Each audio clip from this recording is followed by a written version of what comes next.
General Assembly took centre stage this week as world leaders gathered in person and some virtually to discuss a raft of global issues, including the COVID-19 pandemic, Afghanistan and climate change. US President Joe Biden made his debut at the UN General Assembly, giving his first address there as president. He told the international community that the US will be a global leader but won't go it alone. William Denzelo reports from New York. President Biden says the US is entering a new era after 2 decades at war in Afghanistan.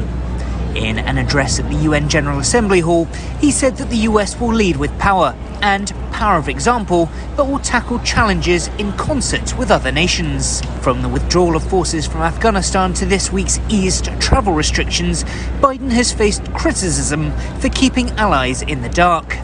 But multilateralism was a key focus in the president's roughly 30-minute address. He flagged the climate crisis and COVID-19 as 2 critical areas where global cooperation is vital. US President Biden returned to Washington, where he met world leaders individually for a series of bilateral meetings. This amid a diplomatic episode with France triggered by a new security deal signed by the US, UK and Australia. France was enraged to be cut out of that deal. So part of the president's focus this week in Washington was to pick up the pieces. On Friday, he met with leaders of the so-called Quad, the US, Japan, Australia and India, where the focus turned to Asia and the Indo-Pacific in a joint bid to counter China's assertiveness. In other world news this week, the European Union has announced a new vaccine partnership with the United States.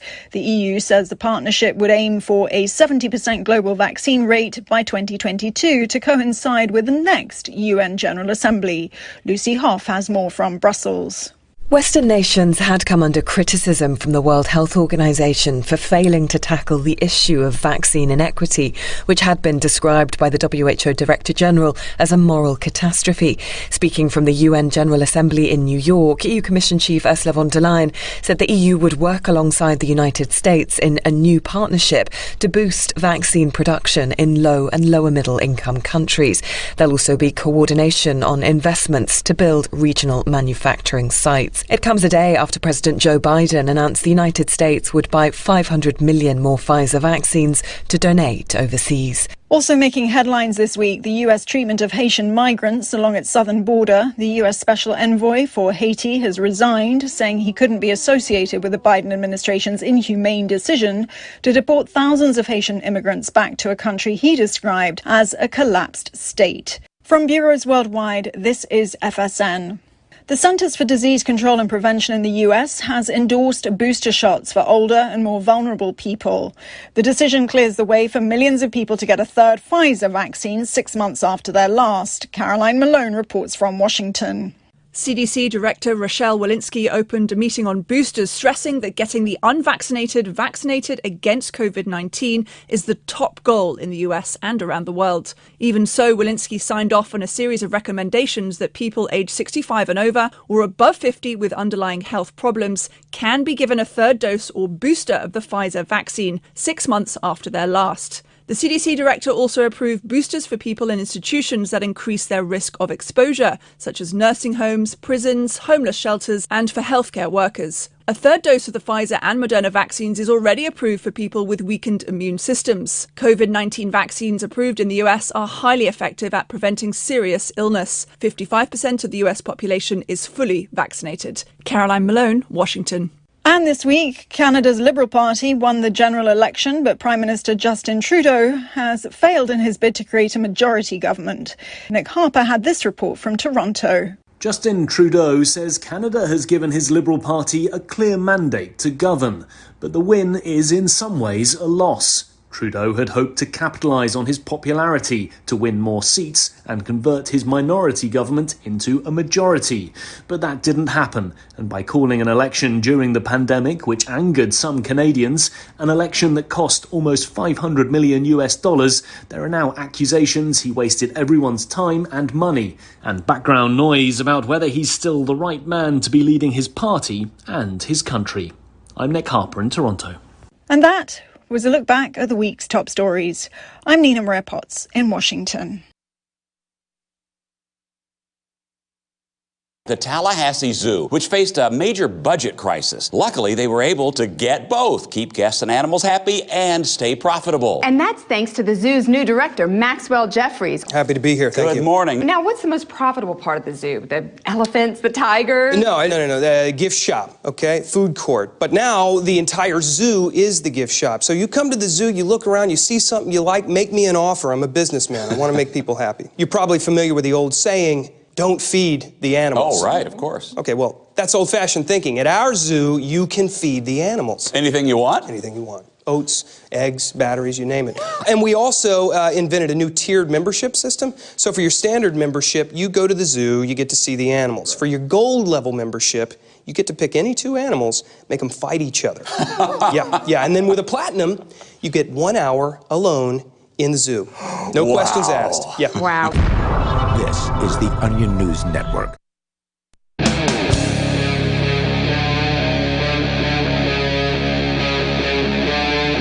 Free Talk Live.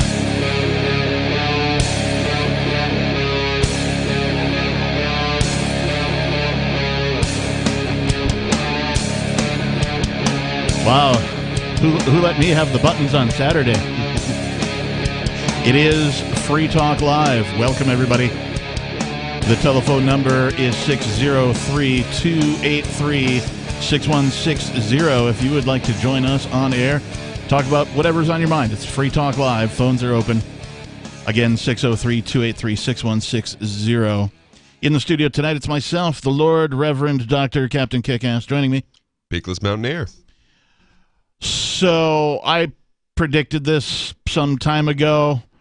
As soon as New York City decided to put in, if you haven't had the vaccine or take a negative test, you can't go to a concert, and you can't go to a restaurant, and you can't go to a bar, and you can't, all the things you can't do. Well, it seems as if I'm going to call it the New York of the West Coast, has joined New York of the East Coast, and that is King County, Washington, which, of course, is the greater Seattle area. This from Fox 13, Q13Fox.com, specifically from the Seattle area. Seattle, King County announce indoor vaccine requirements to fight the COVID-19 spread. Well, I mean, if we just let these people live their lives, then how will they ever get the vax? You got to get the jab. I mean, I love how if we just let them have the carrot, then all we've got is the stick. I love how none of these things ever mention natural immunity, your immune system, Mother Nature. It's a myth. How natural immunity is clearly a conspiracy theory. Without government, your natural immunity just falls to pieces, right? There's no such thing as fighting off diseases without the government. Without government, who would make you immune to stuff? At any rate, Seattle and King County Thursday announced an indoor vaccine requirement for restaurants, bars, gyms, movie theaters, and other entertainment venues. The mandate will also apply to outdoor events with more than 500 people in attendance. So, conventions, concerts that are outdoors, that type of a thing. I mean, yeah. Can you imagine these people just breathing the air? How dare they? Splattering all over each other. How dare they?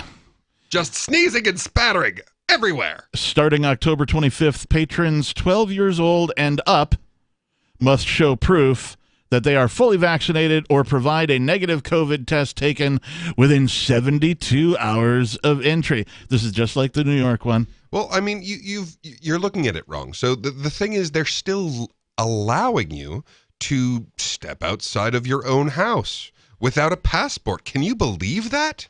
They're letting people just walk onto their own front lawns and breathe air without proving that they got the jab. I mean, abominable. Yeah, how horrible to just walk around, open-faced, breathing. I mean, what a horrible human. I mean, you must be to do that. People are seeing each other's faces. It's lewd. And before I go on with the article, we know officially and unofficially as well that if you've had the vaccine, you can still carry and spread the COVID.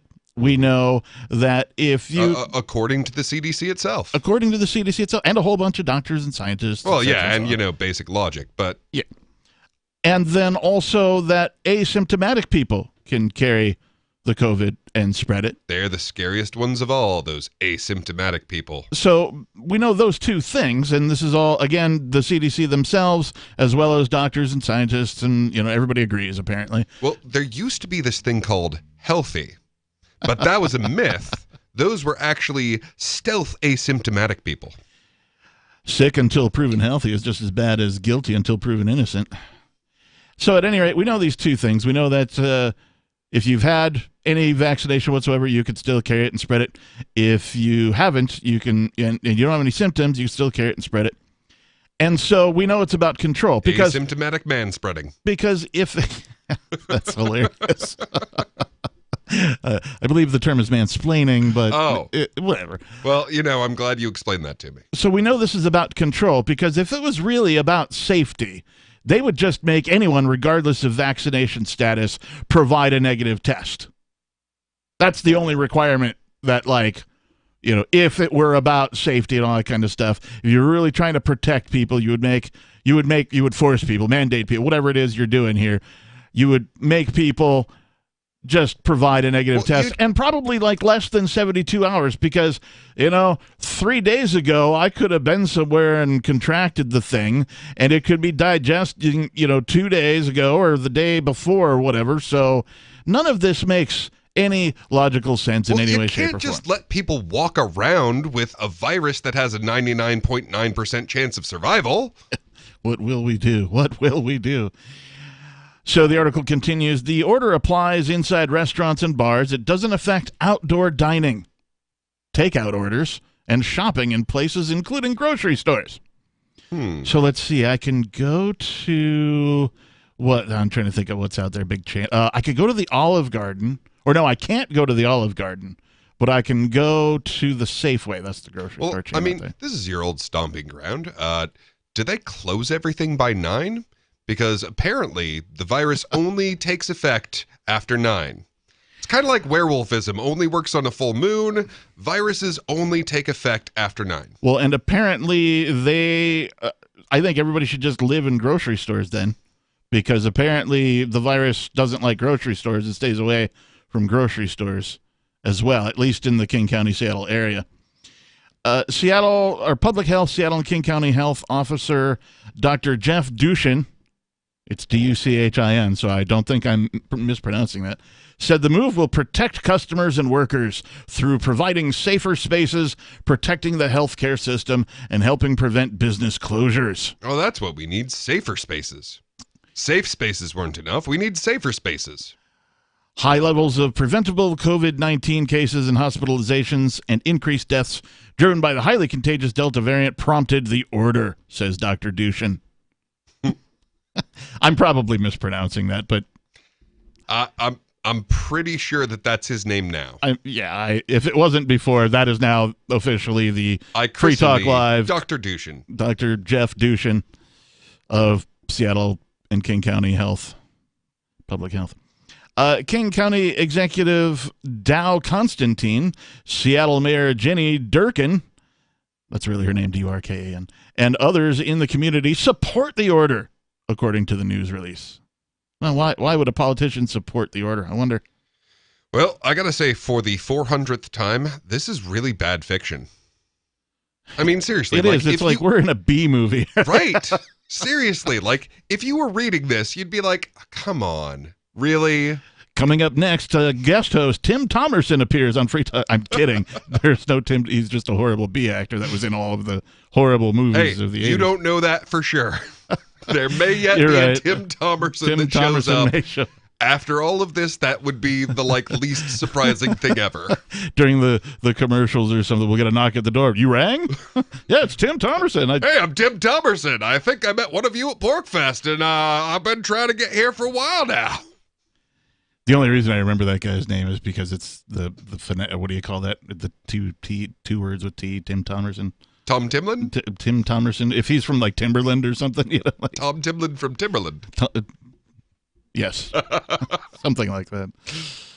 So Mayor Jenny Durkan said in an interview, the way this works, the best is if people make the right choices. The reasonable arguments from Durkan. The right choices according to Jenny Durkan, apparently, not according to like your own individual thoughts and feelings and research. That is an elected Durkan. Not to mention maybe your doctor's opinion of your health. No, those people are all wrong. That is a qualified Durkan. That Durkan has the qualifications to tell you about health. She certainly is Durkan the people around.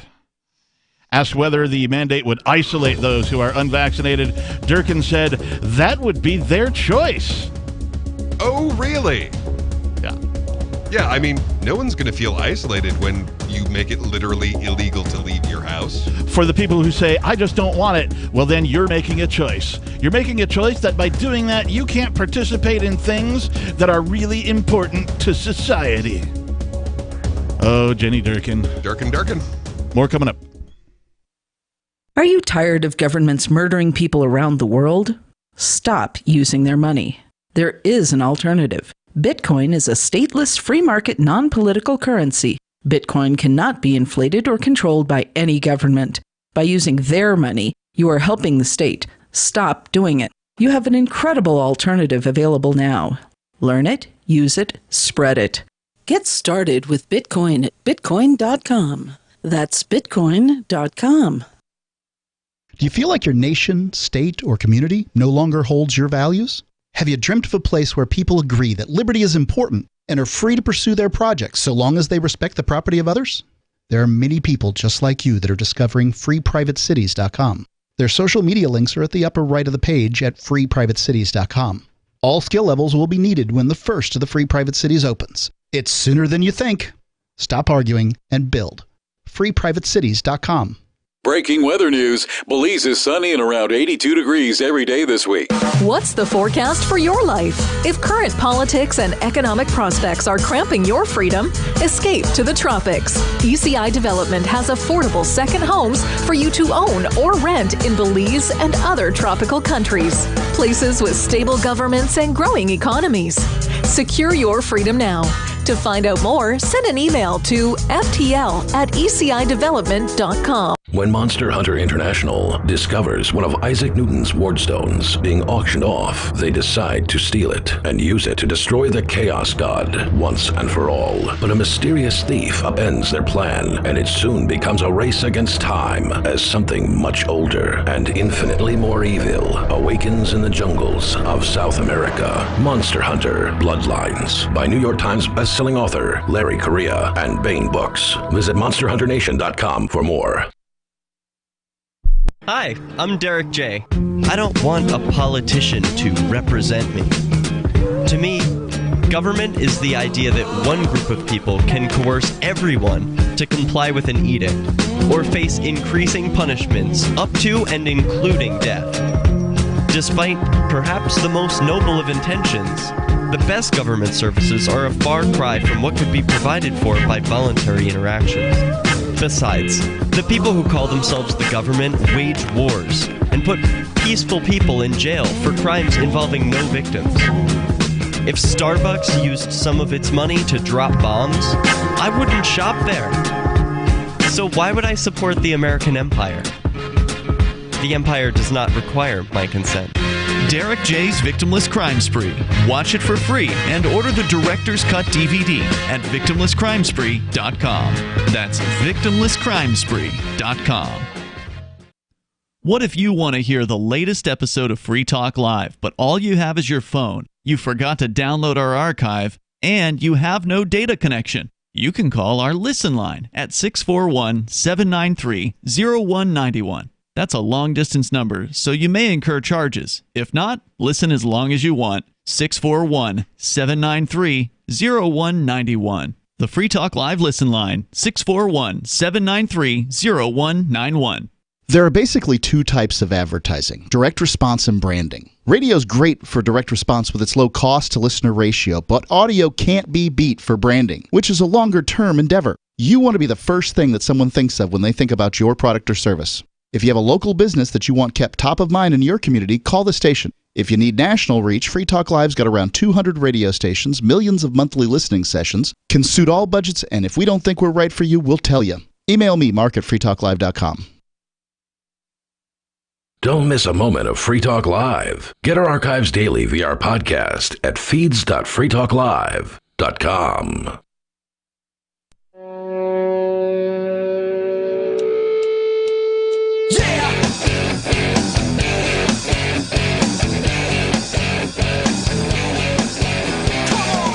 Yes, come on and tune in to Free Talk Live.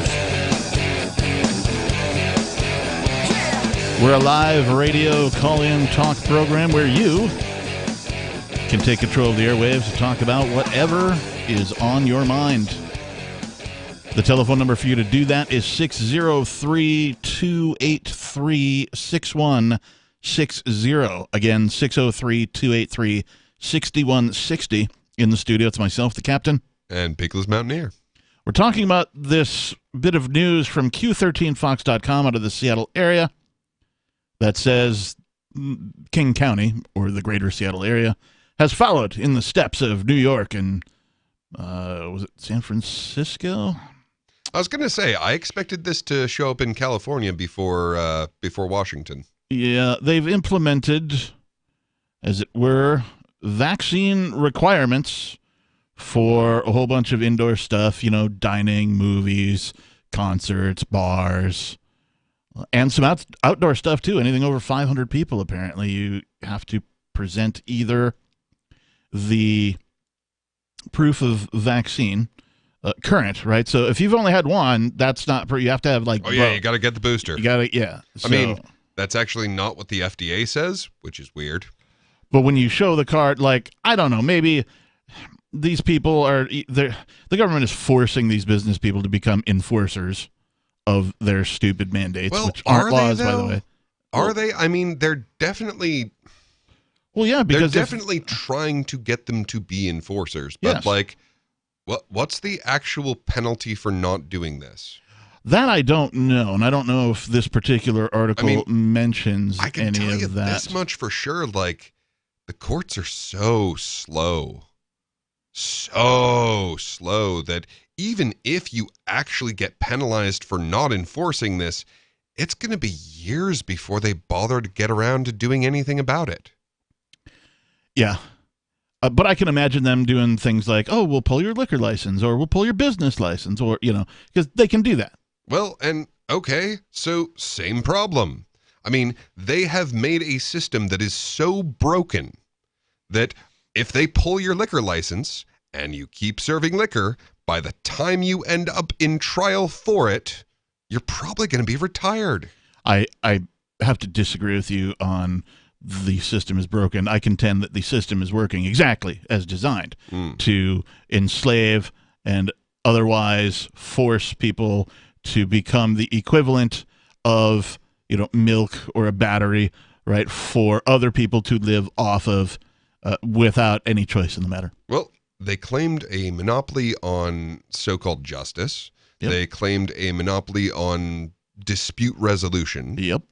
And they are terrible at everything they do. Oh, yeah. And literally everything they do the exact opposite of it.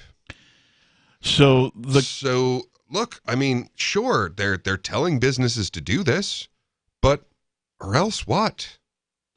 Well, most people don't think like that. They don't ask that question. Sadly, most people don't ask that question. They go, the government said we have to, so I guess we have to. Well, they might ought to want to start because, I'm with you. This is crazy. If you want to see a glimpse of the future, just tune into some news from Australia. That's the future. That's what's coming. That's our future. Coming soon to coming this fall on the fall release of this edition of the United States. Yeah. Or no. Just no. Or just start saying no. Yeah, that's true. Just we could start saying no. Because I'll tell you one thing about Australia, they lost their guns a minute ago. So their government stopped being scared of them. And that's why they are getting all of this early. That's what happens every time in history. Open a freaking history book, people. Every time in history. Every time in history, when the government takes away arms from people, people die. People become enslaved. People become ruled over. People are susceptible to suscepted. Is that a word? Susceptible. Are definitely if you're falling susceptible, under. then you might be suscepted. Yeah. Anyway, tyranny takes over. Yeah. Every time in history. Yeah, every time. Every time. Like, why would they want to disarm you? So they can do terrible things to you. But we've never tried real disarming of the people. Well, and that's the thing. So, like, I've seen when they tried to do this nonsense at PorcFest, and they're outnumbered. Yeah. And they ran away. Which is exactly what should happen. That is exactly what should happen every time. Yeah. Like, we're taking your liquor license. Are you? Okay. Are you really? Okay. Write down whatever you want to in your little book, but we're just gonna be a bar or tavern or whatever it is. We're taking your business license. Okay. I'ma still sell stuff. Yeah, it would be really nice if more people would just say no and go on about their business, and then also have their neighbors stand up for each other. Mm-hmm. That would be really nice too. It would be really, really nice. A lot of things would be really nice, but I'm not holding my breath. This particular order for King County, the Seattle area, includes exceptions for takeout orders. Oh, goody. I don't have to show the papers when I order some to-go from the local chain. Isn't that generous of them? Exceptions for takeout orders, outdoor dining, and grocery stores. Small restaurants defined as those with seating capacity for fewer than 12 people will phase into the mandate on December 6th. Well, they'll phase into. I'm not saying that you have They'll to get phase injected into. with experimental drugs. I'm just saying that if you don't get injected with experimental drugs, then you should maybe, wear a little yellow star. That's all. Look, as a former guitar player in heavy metal bands for a couple of decades or so, the only time I can think of that somebody hasn't been able to talk me into taking experimental drugs is the government. When the government says you have to, that's when I draw the line. I'm like, no. Sorry, guys. Naga, not going to happen. Not going to do it. Well, and that's the thing. So, like, let's say I'm at a concert and somebody's like, hey, if you snort this, I'll give you a donut. Don't snort it. Don't do it. The difference is, like, if the government wants you to snort this, you probably shouldn't. And that's just a dude. Yeah. Like, hey, snort this, I'll give you a donut. No, that seems like a terrible idea.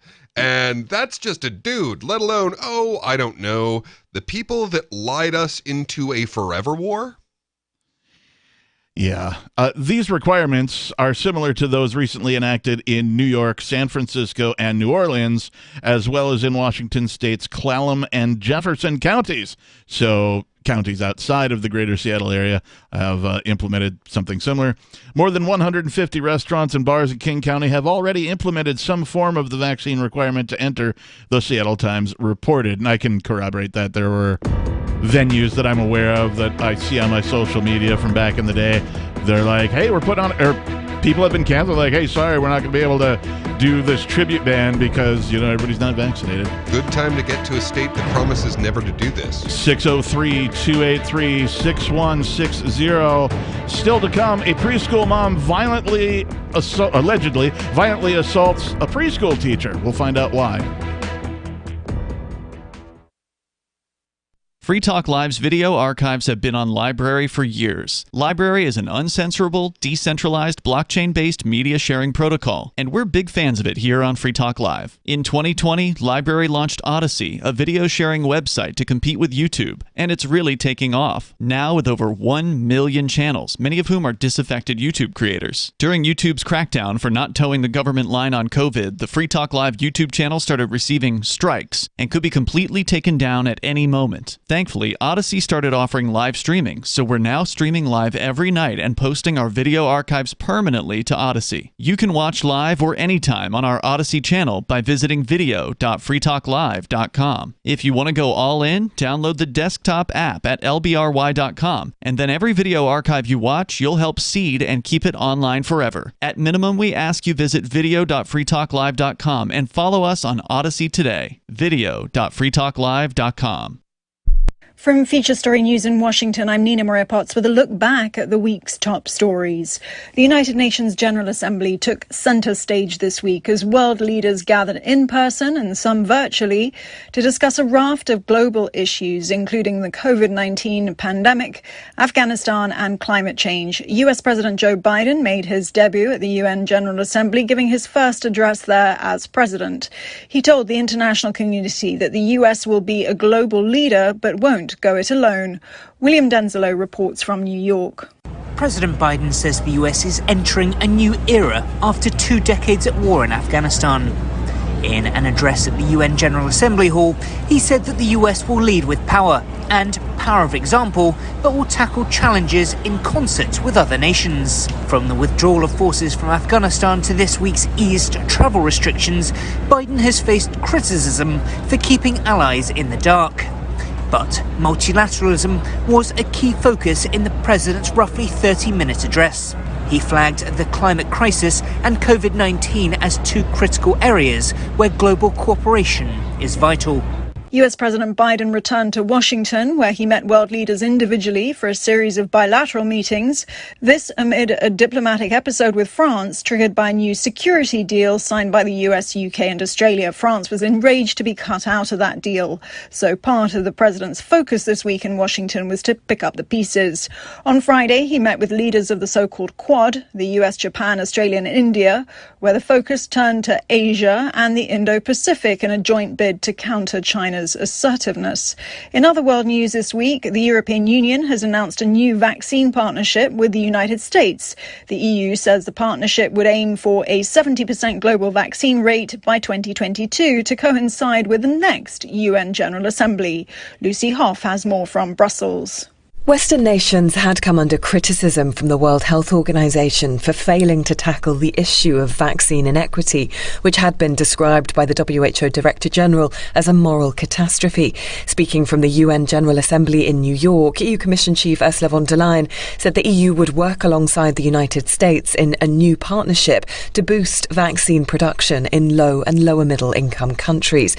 There'll also be coordination on investments to build regional manufacturing sites. It comes a day after President Joe Biden announced the United States would buy 500 million more Pfizer vaccines to donate overseas. Also making headlines this week, the U.S. treatment of Haitian migrants along its southern border. The U.S. Special Envoy for Haiti has resigned, saying he couldn't be associated with the Biden administration's inhumane decision to deport thousands of Haitian immigrants back to a country he described as a collapsed state. We're still not sure why you'd want to watch, but our video feed is streaming nightly for free at cam.freetalklive.com.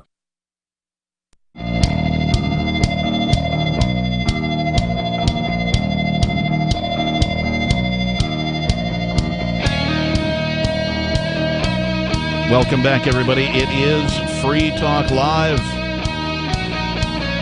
603-283-6160 is the number if you'd like to join us on air. Talk about whatever's on your mind. Tonight in the studio with myself, the captain. And Peakless Mountaineer. We're talking about this article from Q13.com.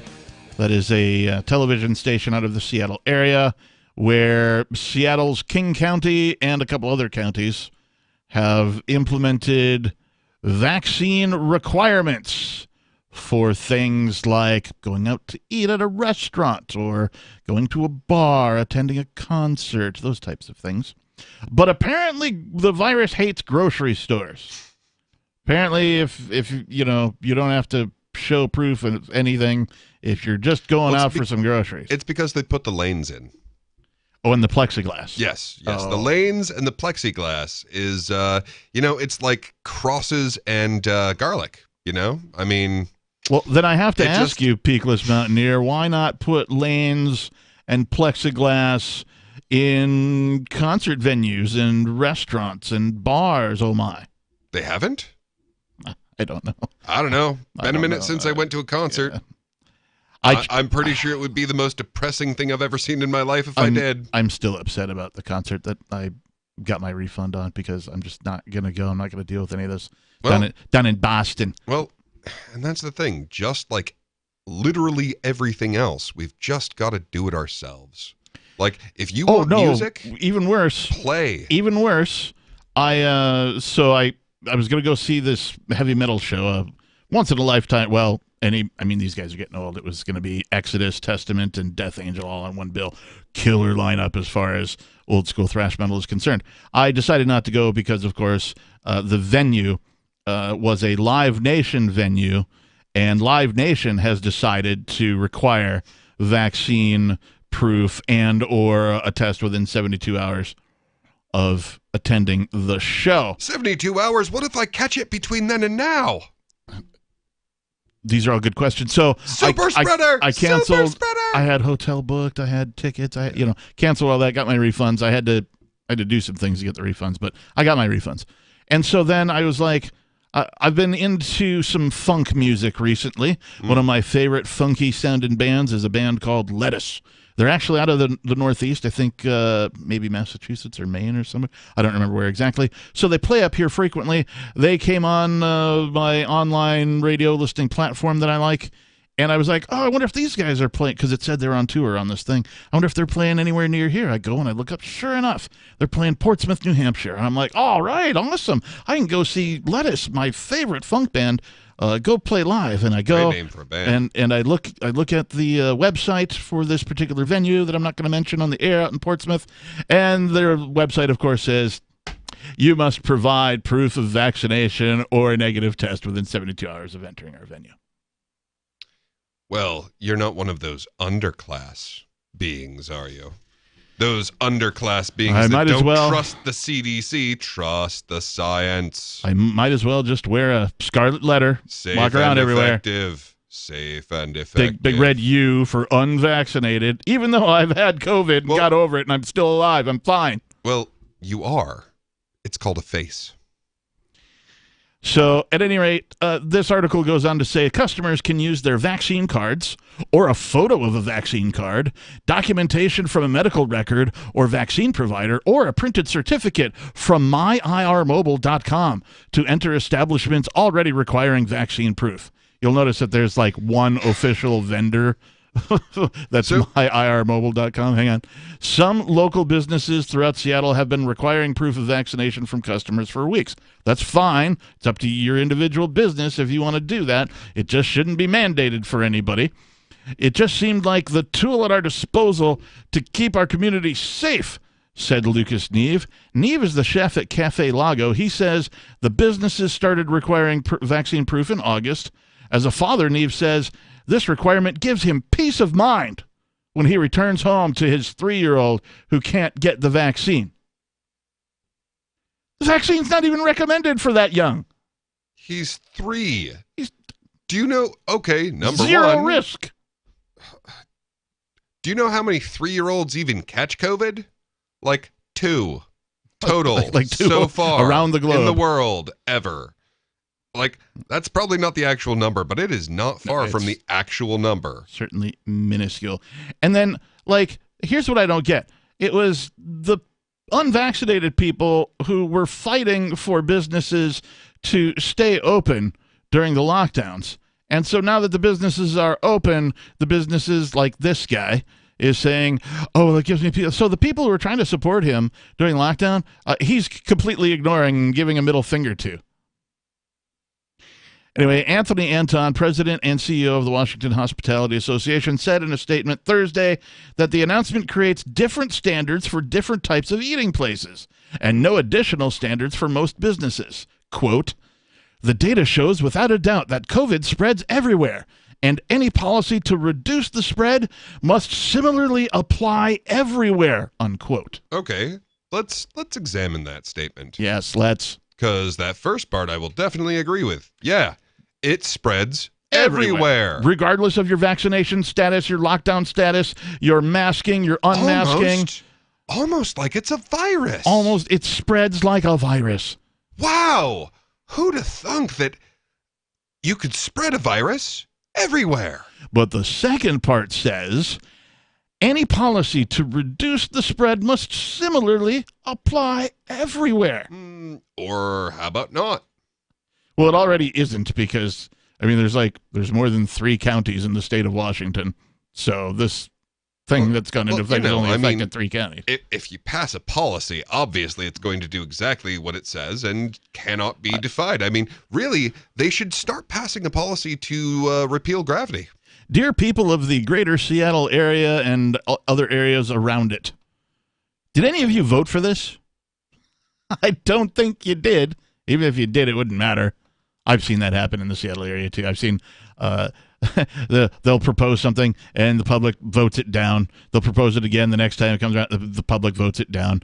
And then, eventually it goes up anyway. They slide it into some bill and like, how did that get in there? I'm not even sure. And then the thing happens anyway that the people voted down multiple times in a row. Well, they weren't voting correctly. You got to vote harder. Exactly. Vote harder with a vengeance. Obviously, it's the right idea. It's why we keep giving you the opportunity to vote this into law, and you just keep voting the wrong way. This guy Anton goes on to say, anything less than applying everywhere is what he's referring to. Anything less than that amounts to using our industry, which has been the hardest hit by far, as a carrot and stick for the small percentage of people in King County who have been unwilling to be vaccinated. Gee, who would ever do that? Make a carrot and stick for the people who are unwilling to be vaccinated.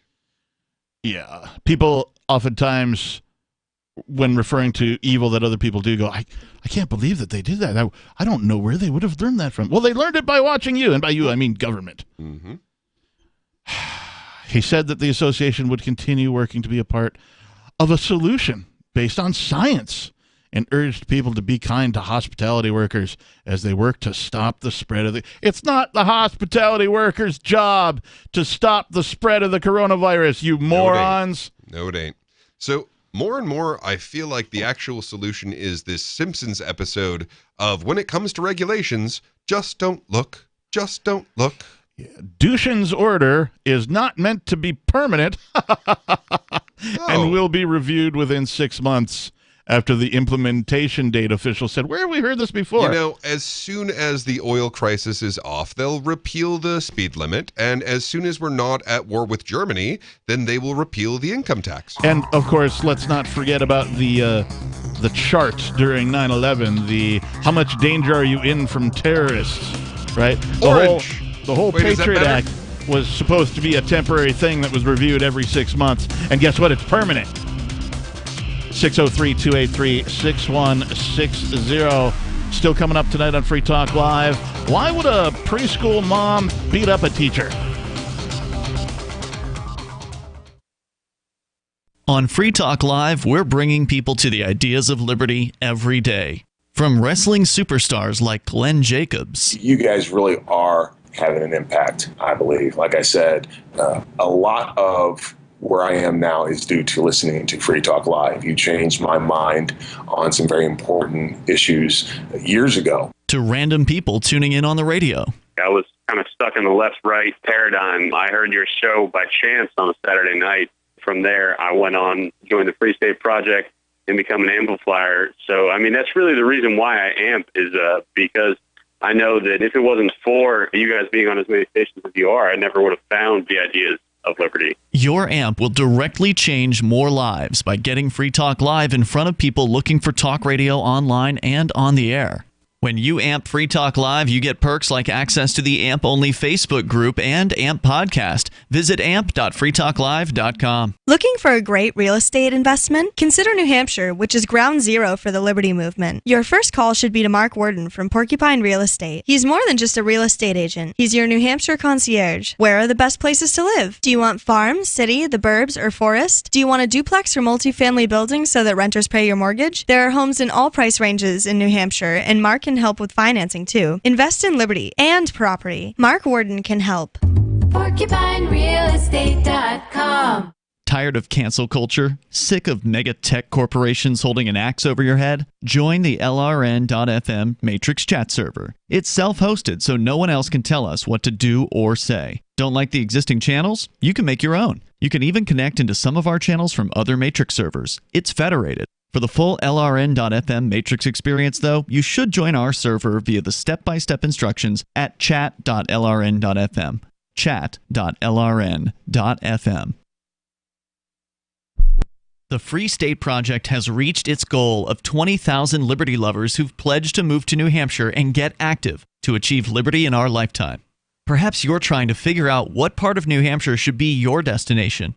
If so, consider Keene. You'll find more than 150 reasons to move to Keene at move.freekeene.com. Keene is famous for its historic, publicity-generating activism, as well as being the liberty media capital of the world. It's home to freekeene.com, New Hampshire's destination for liberty activism, news, and opinion. For years, we've been compiling over 150 reasons to move to Keene at move.freekeene.com, where you'll learn about some of what's happening here and what makes Keene a great place to live. If you love liberty, you'll probably enjoy anywhere you end up in the Shire. But do your due diligence first. Please visit move.freekeene.com for the full list of over 150 reasons to move to Keene. That's move.freekeene.com. Some of you asked, and now we've delivered. LRN.FM's live Keene, New Hampshire studio shows are now streamed in HD on Twitch. Visit our channel at twitch.lrn.fm and give it a follow. If you have Amazon Prime, you get one free subscription on Twitch. If you use it on our channel, Twitch will give LRN.FM a monthly piece of your Prime subscription cost. So please watch, follow, share, and subscribe to twitch.lrn.fm. That's twitch.lrn.fm. So you've signed the Shire Society Declaration and are planning your move to New Hampshire to be around more liberty-oriented people. Next, sign up for the Shire Society Forum at forum.shiresociety.com. There are a bunch of people there who are already in the Shire, and they want to meet you. If you're already in the Shire physically, you should also come by the forums. Remember, not everyone uses Facebook. New people are signing up for the Shire Society Forum every month, so drop in and say hello at forum.shiresociety.com. Yep, we still do email. Drop your email address in the entry box at freetalklive.com, and you'll be kept in the loop with Free Talk Live.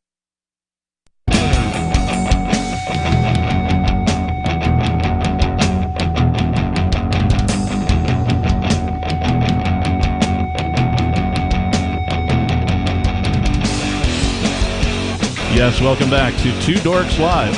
Free Talk Live.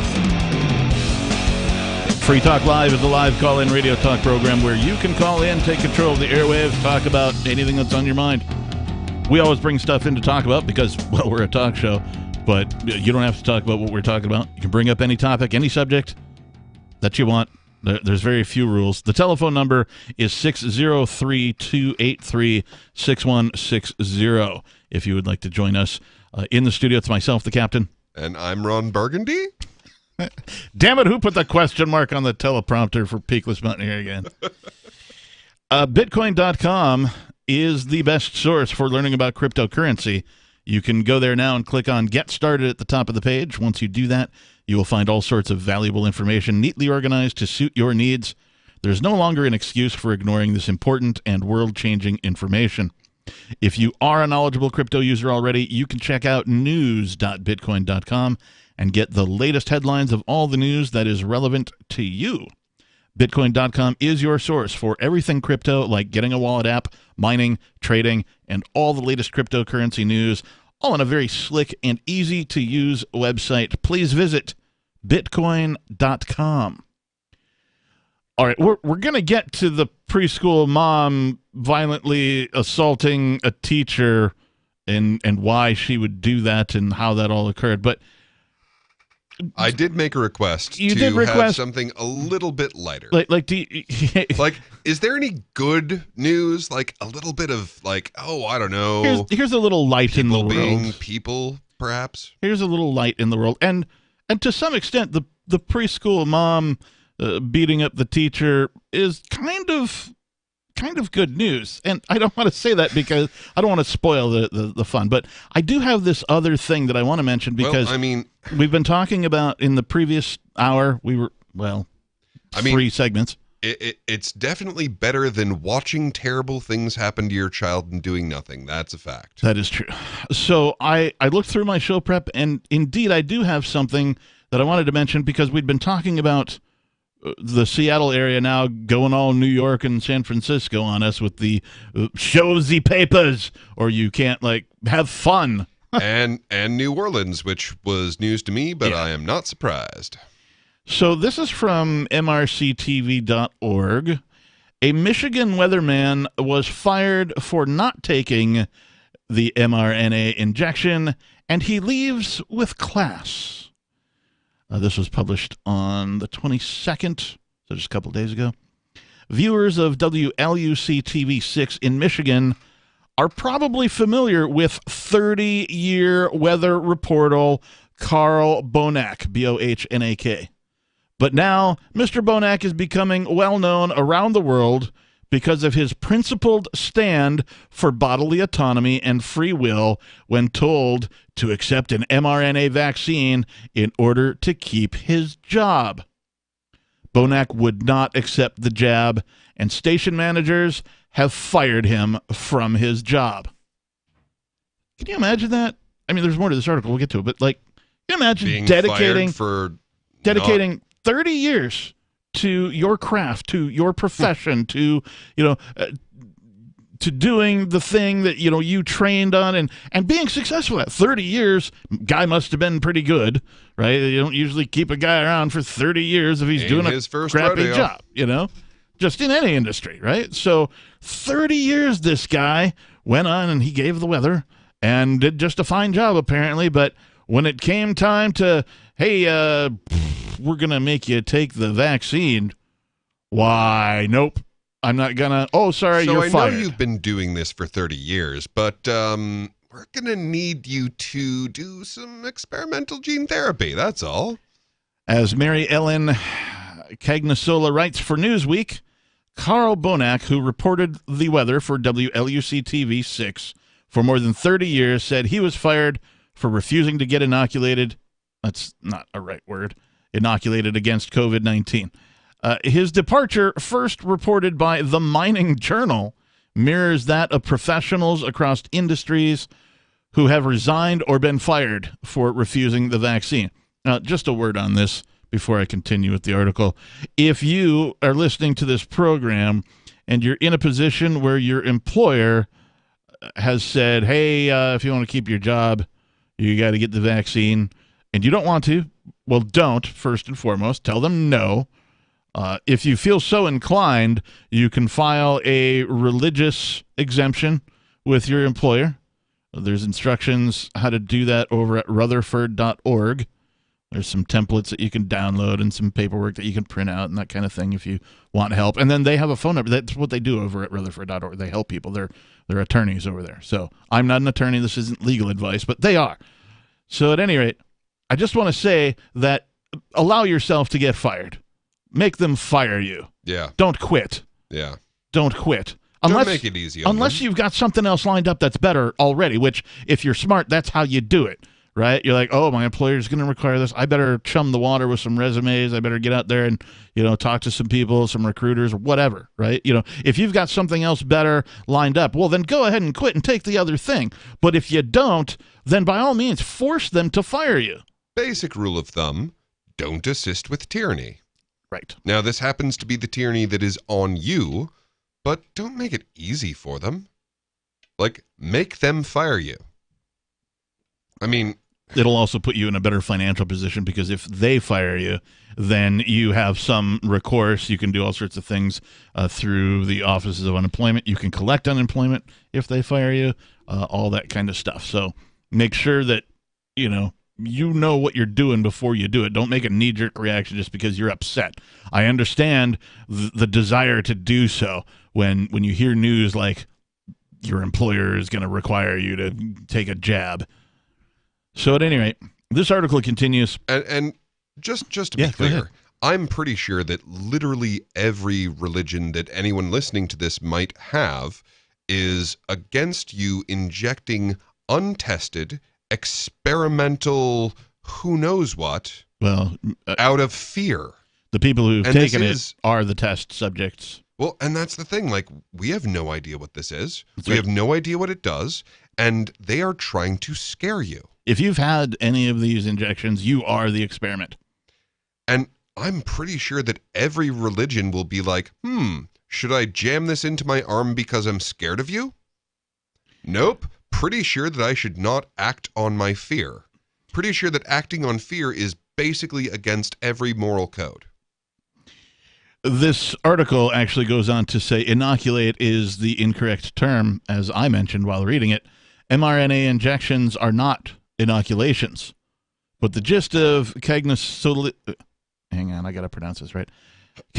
statement about the story is right, and in a Facebook post Wednesday, September 15th, Mr. Bonac offered a valuable statement about free will, the jabs, and government influence in the process. He even had the kind heart to paraphrase a classic statement from late New York Yankees legend Lou Gehrig in his farewell.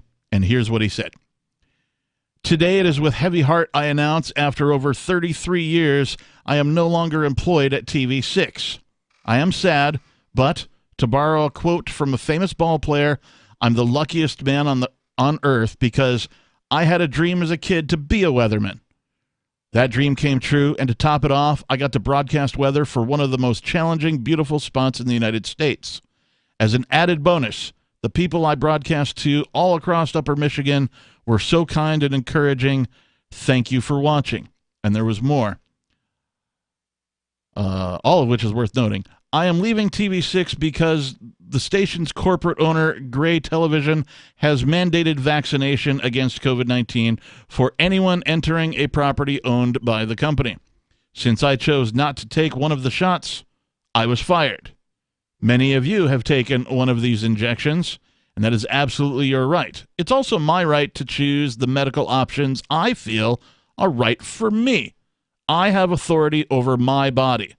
I have decided against the vaccine option, first and foremost because the manufacturers of these injections have absolutely no liability if injury or death occurs after the shot. I asked myself, would I buy brakes for my vehicle if the brake company had no liability if the brakes failed? No. So I will certainly not allow a medicine in my body from a company that does not stand behind its product. Well, it's worth mentioning to anyone that would even argue this. You can't sue them if it all goes wrong. And I mean, okay, if I'm hanging out at someone's house and they're like, hey, snort this or leave, I'm gonna leave. Especially if I'm like, what is it? And they're like, I'm not really sure. 603-283-6160. Hour number 2 is coming up, and we'll talk about the preschool mom who assaulted a teacher. More Free Talk Live is next. Are you tired of governments murdering people around the world? Stop using their money. There is an alternative. Bitcoin is a stateless, free market, non-political currency. Bitcoin cannot be inflated or controlled by any government. By using their money, you are helping the state. Stop doing it. You have an incredible alternative available now. Learn it, use it, spread it. Get started with Bitcoin at Bitcoin.com. That's Bitcoin.com. Do you feel like your nation, state, or community no longer holds your values? Have you dreamt of a place where people agree that liberty is important and are free to pursue their projects so long as they respect the property of others? There are many people just like you that are discovering FreePrivateCities.com. Their social media links are at the upper right of the page at FreePrivateCities.com. All skill levels will be needed when the first of the Free Private Cities opens. It's sooner than you think. Stop arguing and build. FreePrivateCities.com. The new 4th edition of Healing Our World, The Compassion of Libertarianism, will take your understanding of liberty to a deeper level and has over 1,300 updated references, new cartoons, and a foreword by Dr. Ron Paul. With discounts for multiple book purchases, the 4th edition of Healing Our World is a great gift for the liberals, pragmatists, environmentalists, and Christians in your life who think libertarianism is cold-hearted. Get yours today at healing.freetalklive.com and use promo code FTL for a $5 discount. If you want to know the latest about Free Talk Live before we go on the air, all you need to decide is how you want it delivered. It's your choice. Visit news.freetalklive.com to receive our usually weekly news updates by email. Plus, we have a Twitter account at twitter.freetalklive.com, and you can follow us on the decentralized Mastodon platform at toot.freetalklive.com. So please follow us at toot.freetalklive.com and sign up for our emails at news.freetalklive.com. You're listening to the live edition of Free Talk Live. Hour number 2 is next after the news here on the Liberty Radio Network at LRN.FM. From Feature Story News in Washington, I'm Nina Maria Potts with a look back at the week's top stories. The United Nations General Assembly took center stage this week as world leaders gathered in person and some virtually to discuss a raft of global issues, including the COVID-19 pandemic, Afghanistan and climate change. US President Joe Biden made his debut at the UN General Assembly, giving his first address there as president. He told the international community that the US will be a global leader but won't go it alone. William Denzelo reports from New York. President Biden says the US is entering a new era after 2 decades at war in Afghanistan. In an address at the UN General Assembly Hall, he said that the US will lead with power and power of example, but will tackle challenges in concert with other nations. From the withdrawal of forces from Afghanistan to this week's eased travel restrictions, Biden has faced criticism for keeping allies in the dark.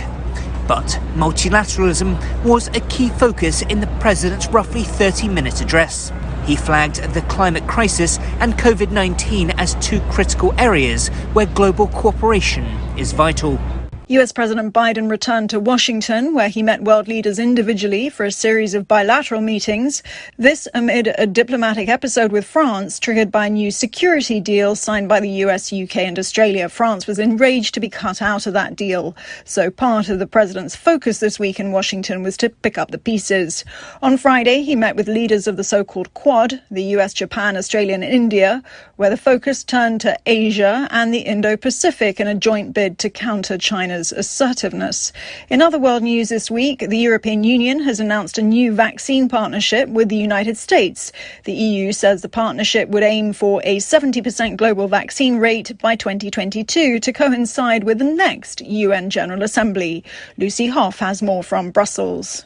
Western nations had come under criticism from the World Health Organization for failing to tackle the issue of vaccine inequity, which had been described by the WHO Director General as a moral catastrophe.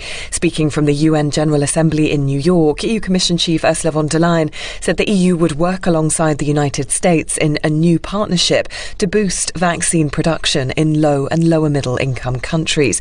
There'll also be coordination on investments to build regional manufacturing sites. It comes a day after President Joe Biden announced the United States would buy 500 million more Pfizer vaccines to donate overseas. Also making headlines this week, the U.S. treatment of Haitian migrants along its southern border. The U.S. Special Envoy for Haiti has resigned, saying he couldn't be associated with the Biden administration's inhumane decision to deport thousands of Haitian immigrants back to a country he described as a collapsed state. From bureaus worldwide, this is FSN.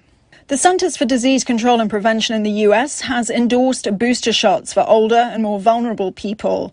The decision clears the way for millions of people to get a third Pfizer vaccine 6 months after their last. Caroline Malone reports from Washington.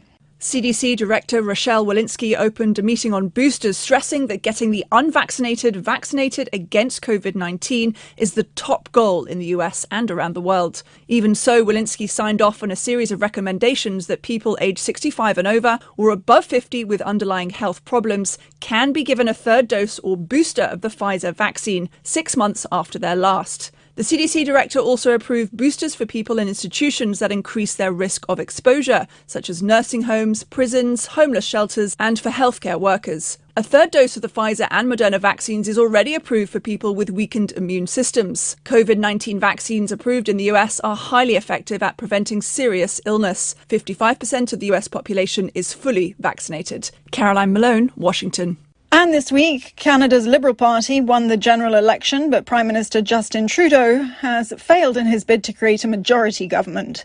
Nick Harper had this report from Toronto. Justin Trudeau says Canada has given his Liberal Party a clear mandate to govern, but the win is in some ways a loss. Trudeau had hoped to capitalise on his popularity to win more seats and convert his minority government into a majority.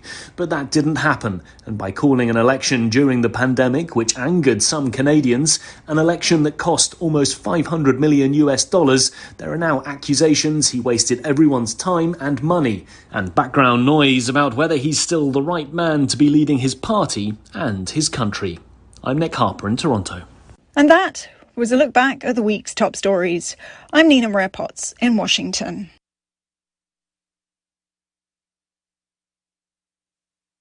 This is the Onion Week in Review. Quiet and reserved temp Kevin Bright surprised his co-workers this week when they discovered that the mild-mannered 27-year-old was actually an untalented singer-songwriter. How did I get here?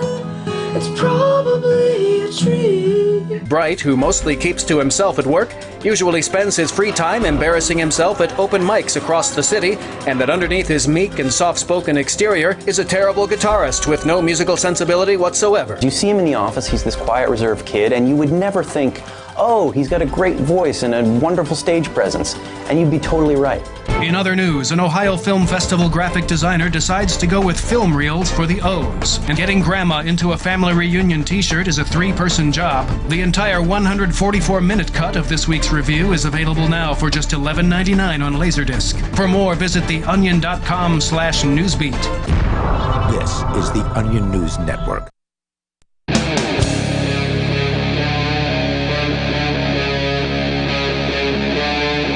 Free Talk Live.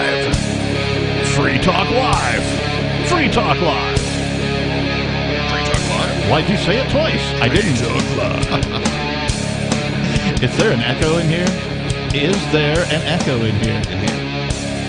In here. Free Talk Live. 603-283-6160. If you would like to join us, we'll get to your calls and thoughts momentarily. In the studio, it is myself, the Reverend Captain Kickass, and Beakless Mountaineer.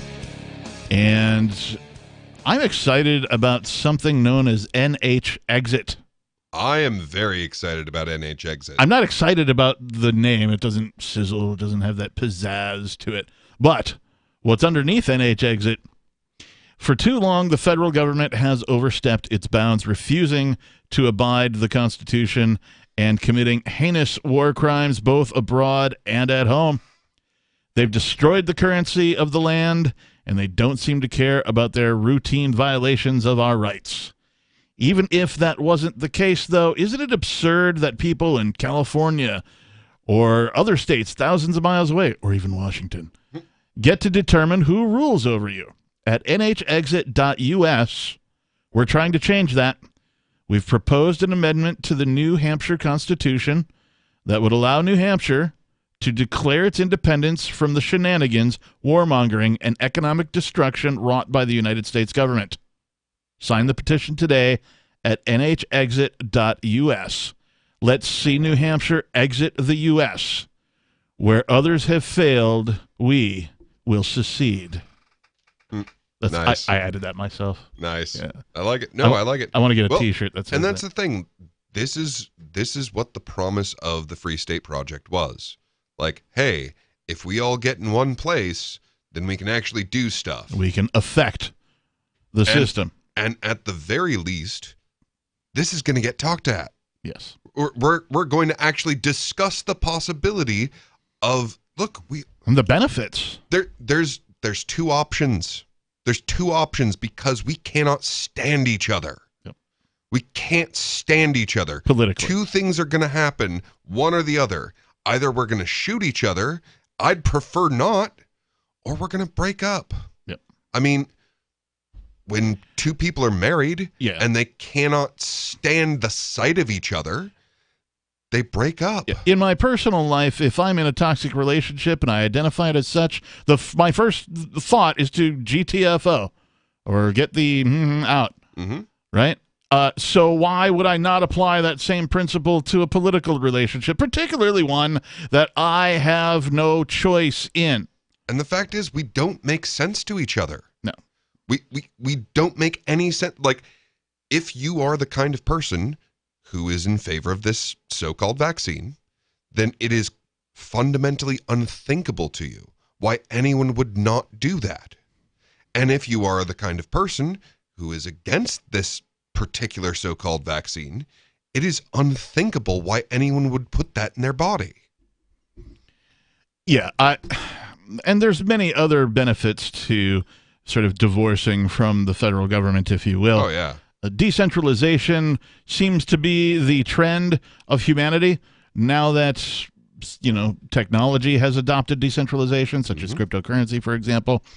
It seems to be the way to go. There was a point in time when humanity kind of needed these monolithic structures to advance, and they needed official record keepers, and so somebody needed to be recognized as the official record keeper of humanity. But we don't need that anymore. Technology is doing a far better job at a far lower price than governments can at all of that.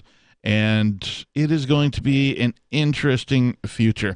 Let's go to your calls and thoughts. We have Robert from Vermont calling. Robert, you're on Free Talk Live.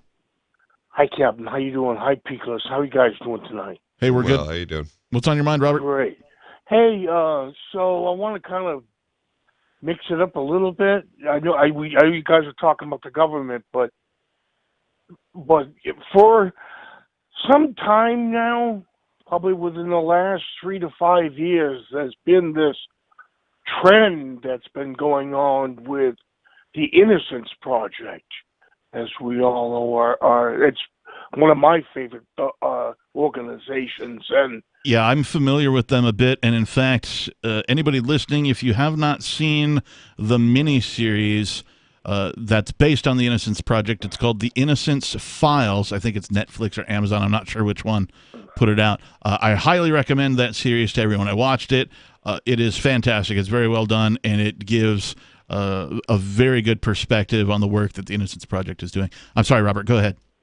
Yeah, so this trend that's been going on, and it's a lot more often than what it has been, where we've had men that have been in, probably women that have been in prison for 20, 30, or 40 years, only to find out that, through DNA, that, this person could have been cleared years ago. Yep. Or it's a situation where, people are being convicted of crimes through fraud. Mm-hmm.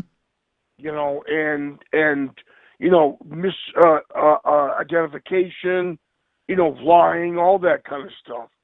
And what's good about a lot of what's coming is that a lot of states across the United States, they have this organization is called Conviction Integrity Units.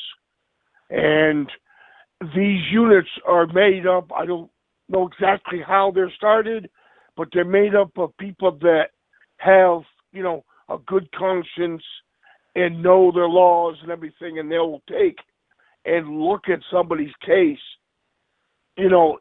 objectively, and if it shows that this person was railroaded, that person will get their conviction overturned and thrown out. Yeah, what's interesting about that is that it takes an organization like the Innocence Project to do all of the background work that these conviction integrity units, CIUs as they're called, are supposed to be doing themselves. So what will happen is someplace like the Innocence Project will go and do all the background work, all the investigation, and then present all of that to the CIU, and then the CIU will add on to it and verify and all that kind of stuff. And then if it looks like the conviction has been, wrong, then they will make moves to help overturn it. You're absolutely correct.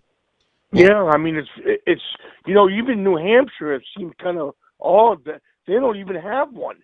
But in Massachusetts, they're all over the place. And over in New York, they're all over the place. But New Hampshire don't have one. I wonder why. Well, I don't know the answer to that. I suspect that these places that have like larger cities will have a different, sort of crime rate or conviction rate in which they are trying to achieve in order to make their politicals look good. Whereas New Hampshire has fewer laws, I think. And so I'm guessing that there maybe aren't as many convictions coming out of New Hampshire. I don't know. I would have to look it up. It's a great question, Robert. Did you want to say something, Pickles? Yeah, it has always struck me as a very strange thing that police are allowed to lie. They are always allowed to lie. They're allowed to lie on the stand, and nothing ever happens to them. They're allowed to lie when they're interviewing you. They're allowed to lie when they pull you over. And frequently, this leads to these kind of wrongful convictions. Yeah. Yeah. And, the police unions, they're all backed up by them, and they're able to get away with all of this stuff. And if you realize how many people a year go to jail innocently for stuff that they didn't do. Oh, yeah. All of them. It's incredible. Yeah, it is incredible. And thanks for the call tonight, Robert. We appreciate it. The amount of people that go to jail is incredible. And then, of course, very few of them go to trial. They all end up pleading out because they'll hit them with what I call a barrage of things. Like, well, you're looking at 7 charges of this and 6, and then we're going to charge you with the other thing. And they go, but if you take a deal, we'll only charge you with this one thing and you can get out of here tonight. Kind of a thing. Yeah. And so people go, yeah, that sounds good. And you they can do spend the next 50 years in jail or give me $50. 603-283-6160. More Free Talk Live is on the way.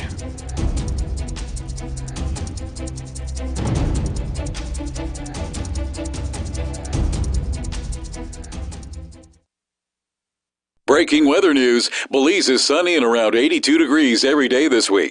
What's the forecast for your life? If current politics and economic prospects are cramping your freedom, escape to the tropics. ECI Development has affordable second homes for you to own or rent in Belize and other tropical countries. Places with stable governments and growing economies. Secure your freedom now.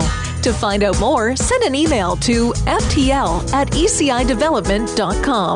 After a devastating war, the alien visitors were driven back, and their willing human collaborators were left behind to face the music.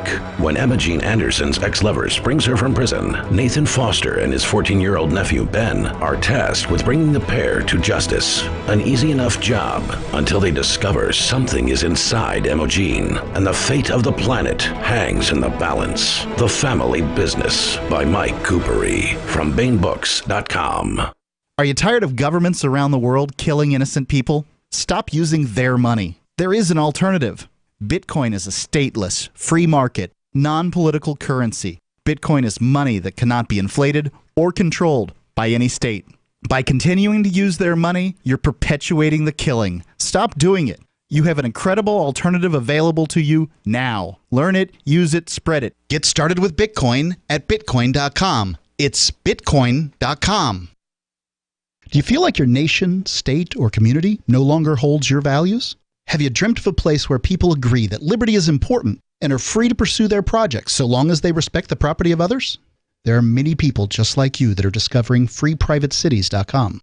Their social media links are at the upper right of the page at FreePrivateCities.com. All skill levels will be needed when the first of the Free Private Cities opens. It's sooner than you think. Stop arguing and build. FreePrivateCities.com.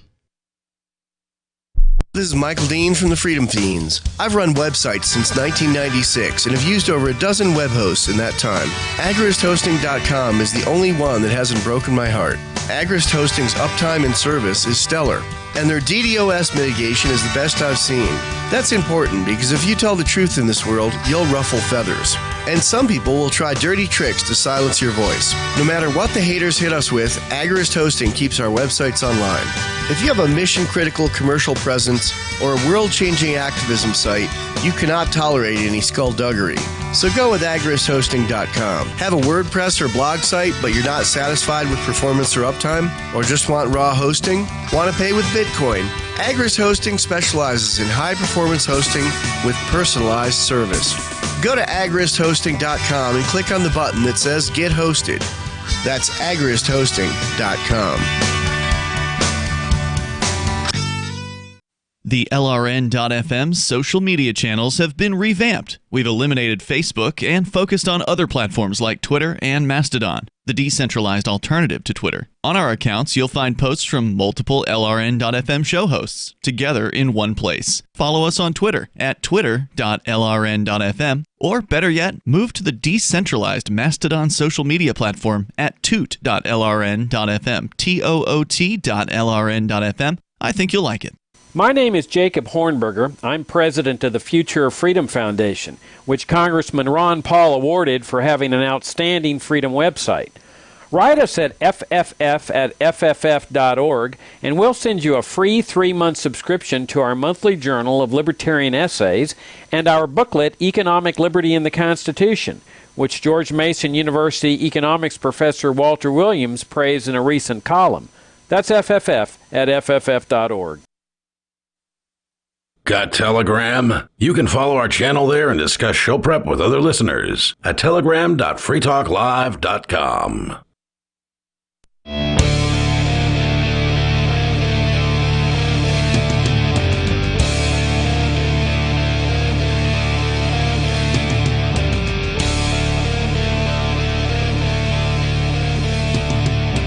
And we're back.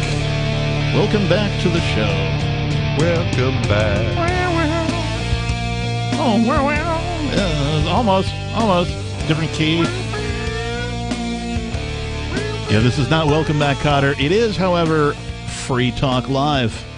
We're the live radio call-in talk program where you can call in, talk about whatever's on your mind. We'll get to your calls and thoughts momentarily. In the studio, it's myself, the Reverend Captain Kickass, joining me. Beakless Mountaineer. Get your digital tickets now for Liberty in Our Lifetime, an event being hosted by the Free Private Cities Foundation. Although physical tickets are sold out, you can still get virtual tickets at lifetimeliberty.com. Liberty in Our Lifetime is exploring projects happening right now around the world that are working to achieve that lofty goal of securing freedom in our lifetime. Speakers from Crypto Valley, Prospera, the Seasteading Institute, and more will all be speaking at this October 16th event. Get your digital tickets now at lifetimeliberty.com. See what people are doing all around the world to create voluntary societies with a live and let live attitude at lifetimeliberty.com. All right. There's more to say about this weatherman of 30 years who got fired because he wouldn't take the jab. We'll get back to talking about that. And plus, coming up, we'll talk about the preschool mom who gave a beating to a teacher. But let's go to your calls and thoughts. We have Clymer calling from Stoddard. Clymer, you're on Free Talk Live. Hey, thanks for taking my call, Captain. Peakless, you guys do a great job. Just wanted to throw you out a shout. I'll tell you a little bit about my own history with the Free State Project. I started donating to the Free State Project going back about 10 years, probably as long as Ian's been involved with it, but I've never really understood exactly what it was.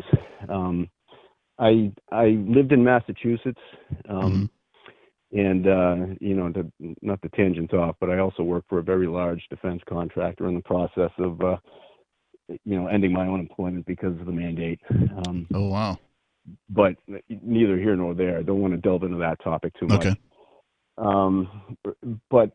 So I bought property here in Stoddard because I lived in Massachusetts. I was interested in the Free State Project, but didn't really kind of have any understanding of the people involved until I moved here. And I initially started just via Google search, trying to find some local crypto people that were interested in using crypto. So I came across the local crypto meetup, and ended up meeting the Penguin and Chris and a couple of other people, but.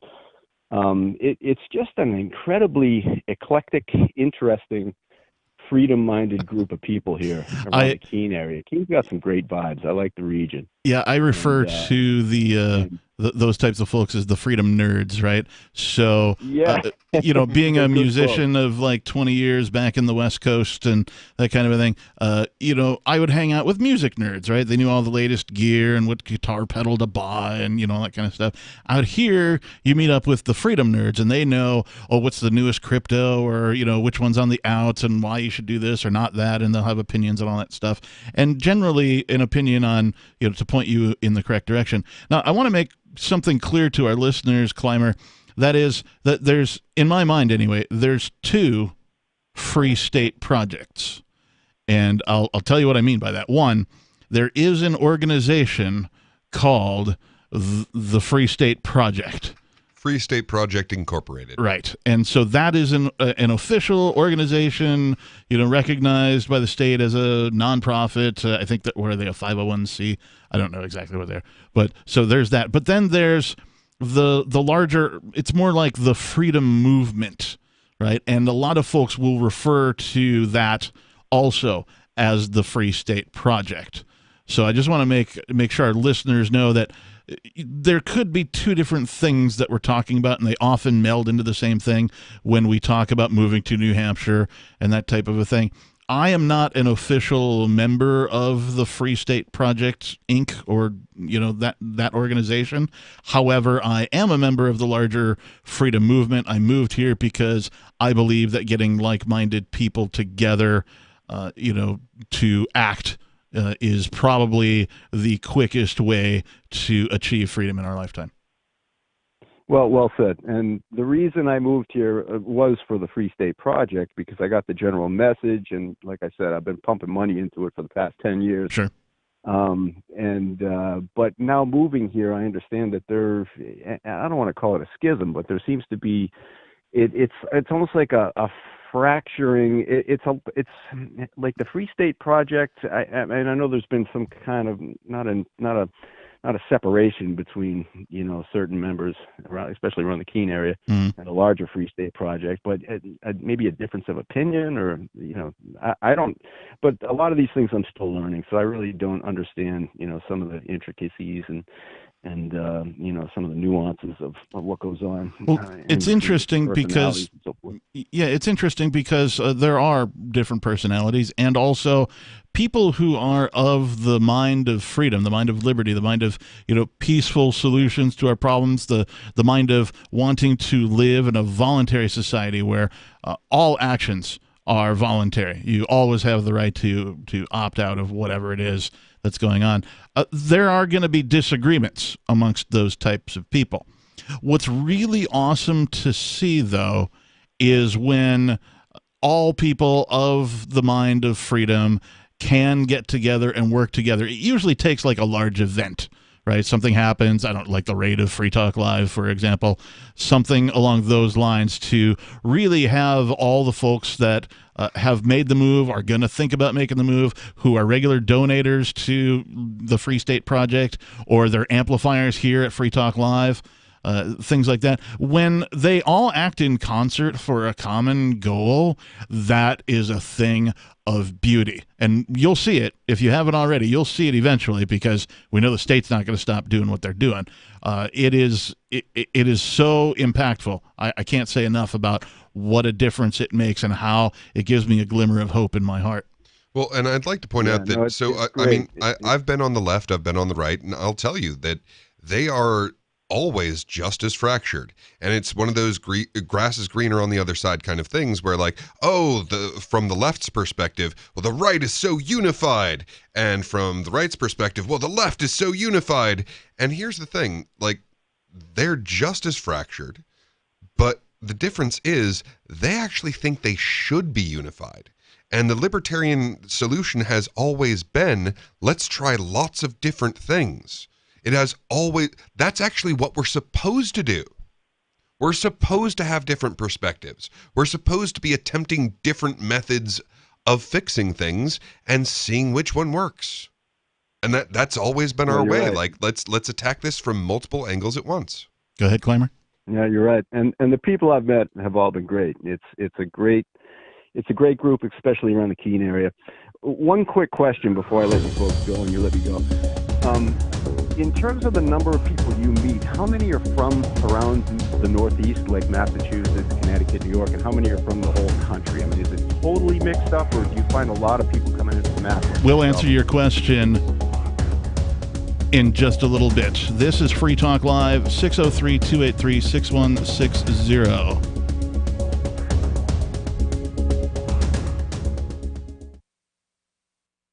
If you want to bring more liberty into your community, there's something you should see. Intercoin, the movement you might want to join. If you like Bitcoin, break through.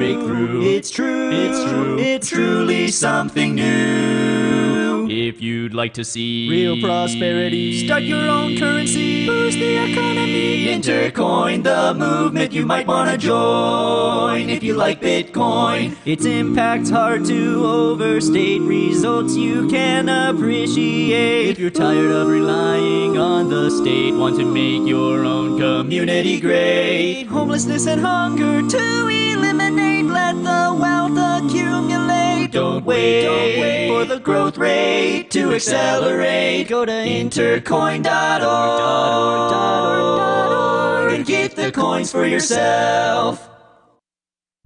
From Feature Story News in Washington, I'm Nina Maria Potts with a look back at the week's top stories.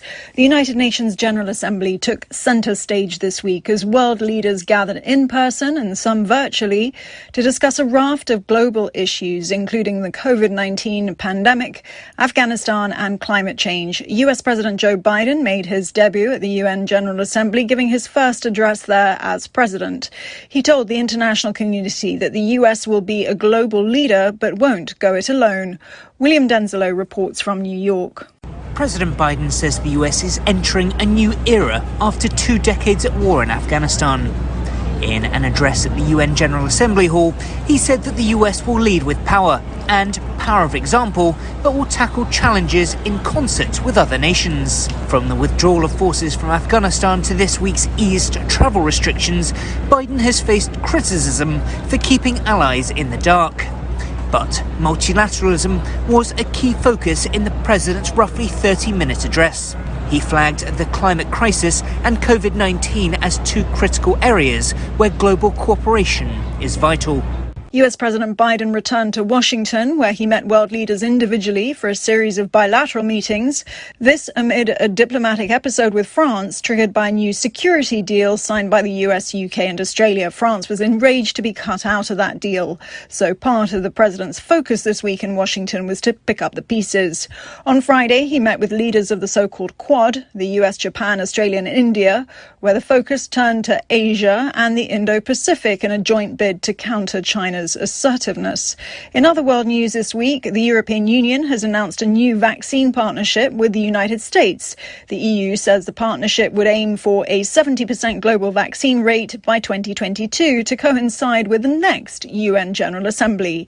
Lucy Hoff has more from Brussels.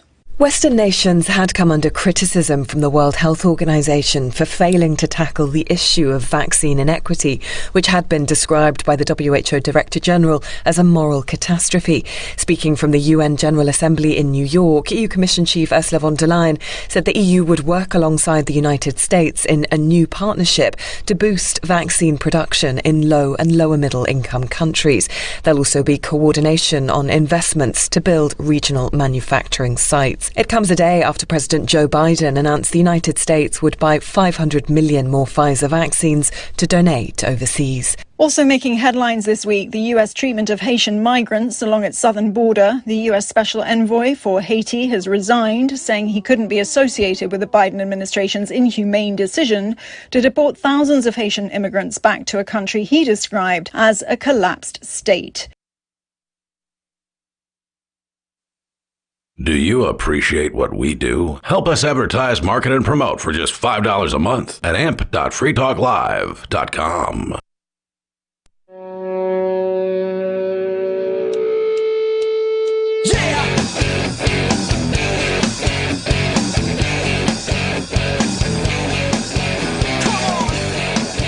Come on and listen to Free Talk Live. Yes, suddenly I'm Sean Connery. Suddenly, commander of a Russian submarine with a Scottish accent. I've suddenly got a submarine under me. 603-283-6160. That's 603-283-6160. That's the telephone number here in the studio if you'd like to join us. In the studio, it's myself, the captain. And Bigless Mountaineer. And let me tell you, there is one word that you should never do with a Sean Connery accent. Sit. Yes, that is correct. Yes. You should place your posterior onto a cushioned sheet. A sheet? I wonder what Sean Connery sounds like drunk. Does he just sound the same? I'm drunk now. I was Sean Connery, but I'm drunk. Anyway, we had a call. A good question of how many people do we meet that are from the Northeast? Yeah, so it was Clymer in the previous segment. He had called, and at the end of his call, he had asked the question. How many people with the Free State Project, not Free State Project Incorporated, mind you, but the, how'd you phrase it? Greater New Hampshire Freedom Movement. Yeah. Right. Yeah. How many people that move up here for this are from the Northeast versus from everywhere else? And for my part, very few people from the Northeast. I mean, every now and again I run into someone who's from Maine or Massachusetts, but I mean, largely it's, I came out here from Colorado. You came out here from Seattle, and that's most of what I find out here. Yeah, I've bumped into an amazing number of folks from not the Northeast. I did not expect to find Southern hospitality, for example, here. There are some folks in and around our community who have the Southern accent, if you will. And, well, I love those people. There are people from, well, you're from Colorado. I'm from, some of the first people that I met, or the next movers after I got here, were from California. A couple of folks that we know who, come out to our functions from time to time. A lot of people from California, which it's good to see them getting out here. A surprising number of people from New York, I'll say. Yes. I guess they're Northeast. Yeah. Right. So that kind of, sheds a little more light on the question. It really is a mixed bag, I don't know, what would you call it? A melting pot of different cultures, different people. We've had people come out and visit sometimes. They'll come out from different areas. I think one person that I know is still planning to move out here is from Ohio, the Domster. And so he came out to visit, and then, he went back home, and now he's making the preparations and, trying to get his ducks in a row to actually make the move. There's some folks out in Indiana that we met at Fork Fest. They came out to meet us, arguably, or at least other people within the greater New Hampshire Freedom Movement and that kind of a thing, and they're considering making the move as well. It is quite the thing to see. And it can be scary for some people if you're considering moving and you haven't made it. Now, I just dove in head first. I didn't come out and visit. I didn't meet anybody. I made the decision. I failed once. I got into a huge car wreck, and I had to sort of crawl back to the West Coast and wait a couple more years and get my ducks in a row before I did it again. I did it differently the second time, and I succeeded, but I did not come out here for like a vacation. I was like, well, if I'm going to pay to like go out there and, I'm not going to, that's just money I could have saved to like help me move and, establish a place when I get here and all that kind of thing. So like from a financial perspective, I was just like, if I'm going to do it, I'm going to just go ahead and do it. And so I did. You don't have to do it that way. You can take some time. You come out here. You can visit. You can meet people. Drive around the place. Go to the different cities and towns, and figure out what's here for you. What sort of area do you like better than others? Maybe your industry is specific. Maybe you can work from home. I don't know. I don't know the answers to this. So the method or decision is as individual as the individuals themselves. Which, to go back to your statement, is how it's supposed to be. Yeah. Not all, you can't fit everybody into the same, square peg into a round hole kind of a thing. There's not one solution for everybody. My preferences are different even from my own preferences on a daily basis. I might prefer something today, and then, hey, I don't prefer it anymore tomorrow. So, and you should be able to change your preferences. Our preferences are as individual as our fingerprints are. And that's the decisions that we have to make are that different. And a lot of people that first encounter this way of looking at the world are like, okay, well, how will you solve this problem? And unfortunately, in almost all cases, the real answer is, I don't know. I mean, if I knew how to solve every problem, then you should have just made me king. But the real answer is, we're going to try different things and see what works. I mean, how do we get liberty? Some people think it is through protest. Some people think it is through having our own markets. Some people think it is through political action. And I don't know. I don't know what's going to work. But I do know this. We're going to try different things. And what works, works. Yes. So I hope that answers your question, Clymer. And again, thank you for the call tonight. We appreciate you. And while we're on the subject, I mean, it is such a unique thing that we are doing out here that I rarely have the time to think, wow, if I wasn't doing this, I just could not imagine what else I would be doing.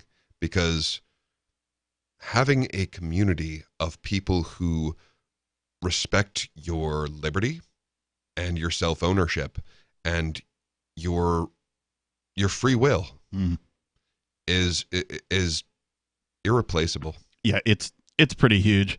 And it goes the other way too. I found myself having to be more accepting of different people. Mm-hmm. I was used to, my sets of friends and, my sets of community that I had, in the music world and that kind of stuff. Mm-hmm. And then coming out here, I don't have any of that. So I had to sort of adopt and be adopted by this new community. And so it's a whole different culture, really, to say the least. But a welcoming culture, right? Folks are very willing to help out if and when they can, very communicative, very supportive of each other. We have things where somebody will break down and somebody will rush out to get in the middle of the freaking night, just because they're part of the community, that kind of a thing. So it is a very big deal to have other like-minded people around you. And it's wild because there are some people who have smoked pot every day of their adult lives, and for them, that's a really important issue, and that's what they're fighting for. Mm. And there are other people who have never touched it in their entire lives and don't want it in their communities at all, and they're allies. Yes. And that's incredible, and it's beautiful to watch. The respect of the individual is something that is not in public curriculum, anywhere. Respect of the individual, the respect of the differences. Mm-hmm. One of the reasons that I got into music was because I just saw too much sameness. Right. And then I would hear bands put out what I considered crap. This is all opinion, of course. But I would go, I can write better songs than that. I can, play on stage like that. I can, And there's something about being authentic when you create something. Yes. And I mean, you can hear it. You can hear when someone's even if it's not your taste, you can hear when someone's being authentic when they make something. 603-283-6160 is the telephone number if you'd like to join us. We'll finish up this story about this weatherman of 30 years who got fired for not taking the job. Plus, coming up, we'll talk about the preschool mother apparently beat the teacher. This is Free Talk Live, 603-283-6160. We have some good news. The indictments against Ross Ulbricht in the District of Maryland were dismissed with prejudice, meaning they can never be refiled. This is especially good because those indictments contain the only charge ever made that Ross engaged in murder for hire. This was a serious allegation that Ross Ulbricht denies. It was never prosecuted or ruled on by a jury, but was trumpeted by the federal government and the media as if it were proven fact. The Maryland court held these indictments for almost 5 years, poisoning Ross's case and leaving him under a cloud of unproven allegations.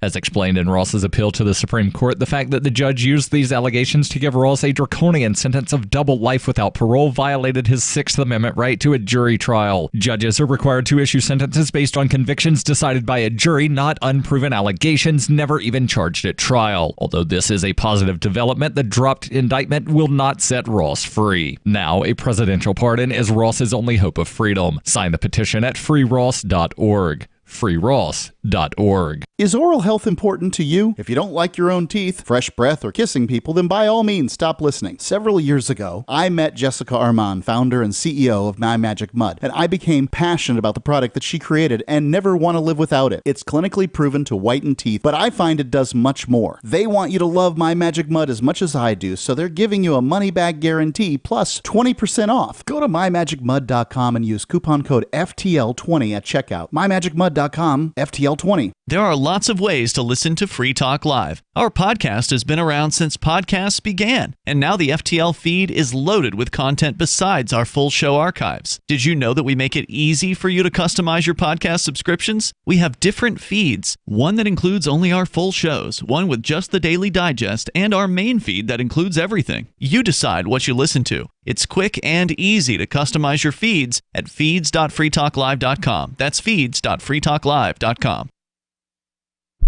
Join liberty-minded voluntarists, anarchists, and libertarians from June 27th through July 3rd for the 6th annual Fork Fest at Rogers Campground in the beautiful White Mountains of New Hampshire. Fork Fest is a fork of the Porcupine Freedom Festival, which sold out for the first time in 2021. Fork Fest takes place the week after Pork Fest, but Fork Fest is decentralized, which means that there's no ticket cost and no one is in charge. All you have to do to join the fun is reserve your camping site, RV site, or motel room with Rogers Campground for June 27th through July 3rd. There's no better place to celebrate Independence Day than around other freedom-loving activists in the Shire. You can find out more at the unofficial website, forkfest.party. You can also connect with other attendees on the Forkfest Telegram and Matrix chat rooms, as well as the Forkfest Forum. You can find links to those at forkfest.party. We hope to see you there. Forkfest.party. What if you want to hear the latest episode of Free Talk Live, but all you have is your phone, you forgot to download our archive, and you have no data connection? You can call our Listen line at 641-793-0191. That's a long-distance number, so you may incur charges. If not, listen as long as you want. 641-793-0191. The Free Talk Live Listen line, 641-793-0191. There are basically two types of advertising, direct response and branding. Radio's great for direct response with its low cost to listener ratio, but audio can't be beat for branding, which is a longer-term endeavor. You want to be the first thing that someone thinks of when they think about your product or service. If you have a local business that you want kept top of mind in your community, call the station. If you need national reach, Free Talk Live's got around 200 radio stations, millions of monthly listening sessions, can suit all budgets, and if we don't think we're right for you, we'll tell you. Email me, mark@freetalklive.com. Our Matrix server is about as free as internet chat can be. Join the existing rooms or create your own at chat.freetalklive.com.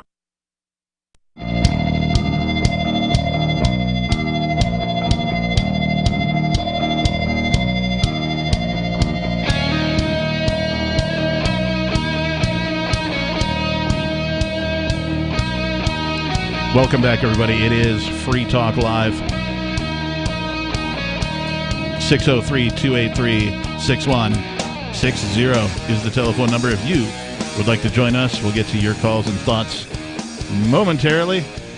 Last year, we told you about Intercoin, which can help any business and organization launch their own currency or raise money using their own token. Now, Intercoin.org has launched worldwide. Is there a token you want to launch or an app you want to build? go to intercoin.org, enter your email, and the team will get in touch and learn about your needs. And while you're there, if you want, get some Intercoins for yourself. Again, intercoin.org. All right, so to finish up real quick, we'll get to your calls and thoughts. I just want to say this, the last couple of quotes from this guy who got fired, this weatherman, Mr. Bonac, out of Michigan. He goes on to say, now, if the risk of death from COVID would be significant, I might take a chance and get injected. However, for a normally healthy adult not housed in a nursing home or not suffering from serious comorbidities, the chance of surviving COVID is well over 99%. I will take the chance and go without a shot. I choose not to risk serious side effects. Now, keep in mind, listeners, this is a man who got fired from a career of 30 years of reporting the weather on television. His concluding paragraphs speak to the ages as a statement about our reality politicians and officious bureaucrats are crushing liberty. I quote, "The abrogation of our liberty and freedom under the guise of a pandemic is very disturbing to me. Hopefully, whether you lean right or left, you are concerned about what has occurred the last year and a half. I just wanted to go about my business, live and let live, and keep my mouth shut. But this act by the federal government through corporate America has brought me to a crossroads. Our way of life, our freedom and liberty is collapsing before our eyes." Mr. Bonac concludes, "Many of you have served in the U.S. military, or you know friends, relatives, and family members who have served. It is a strong tradition here in the UP." That means Upper Peninsula, for those of you who don't know. "They have served, and some have given their limbs and even their lives to preserve freedom and liberty. It's time to wake up to what is occurring here in America and across the world. We are being bludgeoned with fear, I believe, in an effort to control us. Eminent doctors, virologists, and epidemiologists who post facts contradicting the official accepted narrative regarding COVID are being censored. Some are losing their jobs. It's time to honor those who served. For me, I honor them by saying, enough. I have the right to choose. We all do. If we do nothing, we will lose that right." And he goes on, one last thought, a distillation of a portion of Jefferson's masterpiece, the Declaration of Independence. When tyranny becomes law, resistance becomes duty. Those who love America and the freedom and liberty it stands for must speak up. Hopefully, it's not too late. And I just want to say thank you, Mr. Bonac, for putting this succinctly, coming from a person with a 30-year career in television who's getting fired because he won't take the jab. I appreciate your words. Yeah, well spoken. And he's right. I mean, like, if you have looked at anything in history, ever, I mean, there are those moments of opportunity where they could say no. Yes. Before it gains momentum, before it all turns to crap. Yes. This is it. This is our moment. And yeah, it's going to be uncomfortable to resist evil. And I literally cannot call this anything but that. This is evil. Yep. And yeah, it's going to suck. You might have to risk your job. You might have to figure out how you're going to pay bills. You might have to talk to people that you don't like to talk to figure out how you're going to get together to get the things done that you need to get done. But this is it. This is our moment. This is our last chance. I would say be like Mr. Bonac, stand up, speak out, speak loudly, speak frequently, and other people who feel the same way will find you. Speaking of Michigan, let's go to Major Payne calling from Michigan. Major, you're on Free Talk Live. Yeah, that guy rocks.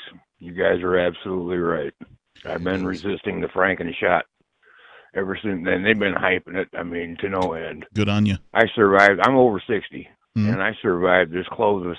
I mean, I had the punies for about 10 days, but I didn't lose my sense of smell or anything else. Mm-hmm. If you take reasonably good care of yourself, There's nothing but a damn flu bug, and you can kick its ass, and that's that. Agreed. So what was on your mind tonight, Major? What were you calling about? Well, I was thinking about a conversation we'd had about a year ago as far as our titles given or earned, or like, you've claimed captain and Peakless has claimed his and I've claimed mine. Mm-hmm. And I think last time we talked about this, Mark was still a free man before he went on a sailing trip with the Tidy Bowl man there. He didn't get flushed down the toilet, but he is. I know, yeah. but it's just such a good analogy. I couldn't help it. Well, it's interesting that you bring that up because Peakless Mountaineer and I were talking about that during one of the breaks before you called, about how even the name Captain Kickass, that has given me something to live up to. It was given to me by a friend of mine in jest, more as an insult than anything else. And then I just needed a pseudonym for a band that I was joining, because everybody was using pseudonyms in the band. And they're like, you got to have a pseudonym to join our band. And so I was like, well, Captain Kickass it'll be.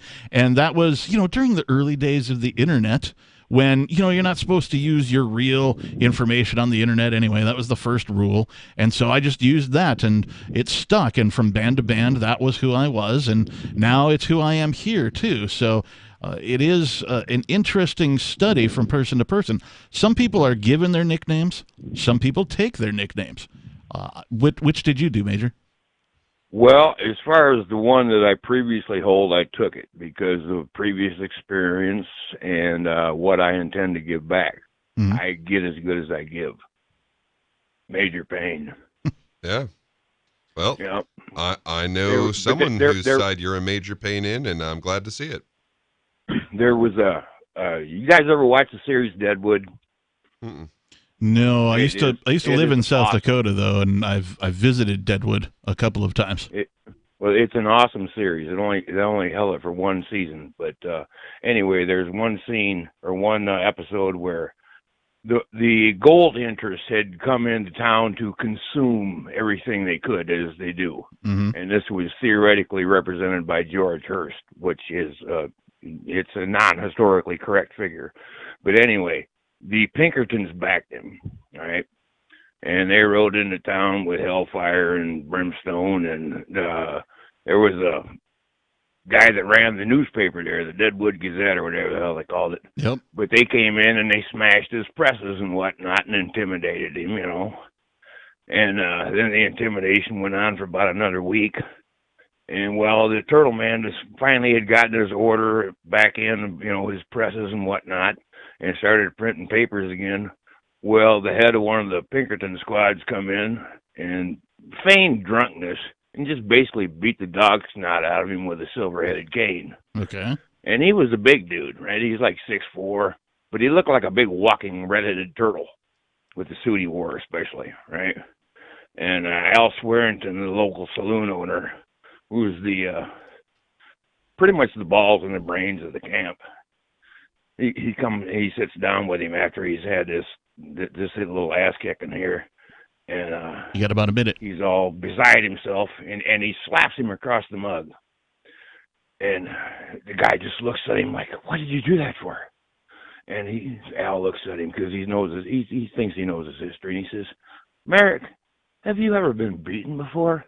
He says, "Well, once Doc slapped me, and just now you slapped me. And then this fella here, he just beat me." And Al says, "Well, you're going to have ass kickings coming. Stand it like a man and give some back." That's great, Major. Thank you for the call tonight. We appreciate it. Definitely give some back in, whatever way you can. I do not advocate violence, of course. There are many ways in which you can give back in the way of kicking ass. And I will say, if you're going to take up a name, make it a reminder of what you're doing. 603-283-6160 is the telephone number here. Hour number 3 of Free Talk Live is next, and we will talk about the preschool mom who beat a teacher and why she did that. This is Free Talk Live. Breaking weather news. Belize is sunny and around 82 degrees every day this week. What's the forecast for your life? If current politics and economic prospects are cramping your freedom, escape to the tropics. ECI Development has affordable second homes for you to own or rent in Belize and other tropical countries. Places with stable governments and growing economies. Secure your freedom now. To find out more, send an email to ftl@ecidevelopment.com. When a lunar observatory detects a radio broadcast originating from Proxima Centauri, the nations of Earth discover their first contact with an alien race may also be their last. With the Proximans facing an extinction-level disaster, Earth must choose between sending a ship on a multi-year journey or allowing nature to take its course. Saving Proxima, a hard science fiction thriller by Travis S. Taylor and Les Johnson from BaneBooks.com. Looking for a great real estate investment? Consider New Hampshire, which is ground zero for the Liberty Movement. Your first call should be to Mark Worden from Porcupine Real Estate. He's more than just a real estate agent. He's your New Hampshire concierge. Where are the best places to live? Do you want farm, city, the burbs, or forest? Do you want a duplex or multifamily building so that renters pay your mortgage? There are homes in all price ranges in New Hampshire, and Mark can help with financing too. Invest in Liberty and property. Mark Worden can help. PorcupineRealEstate.com.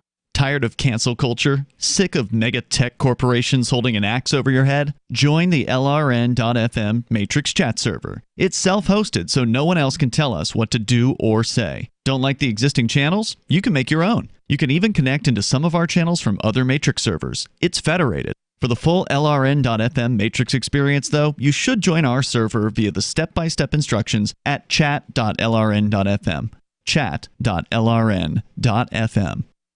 You're listening to the live edition of Free Talk Live. Hour number 3 is next after the news here on the Liberty Radio Network at LRN.FM.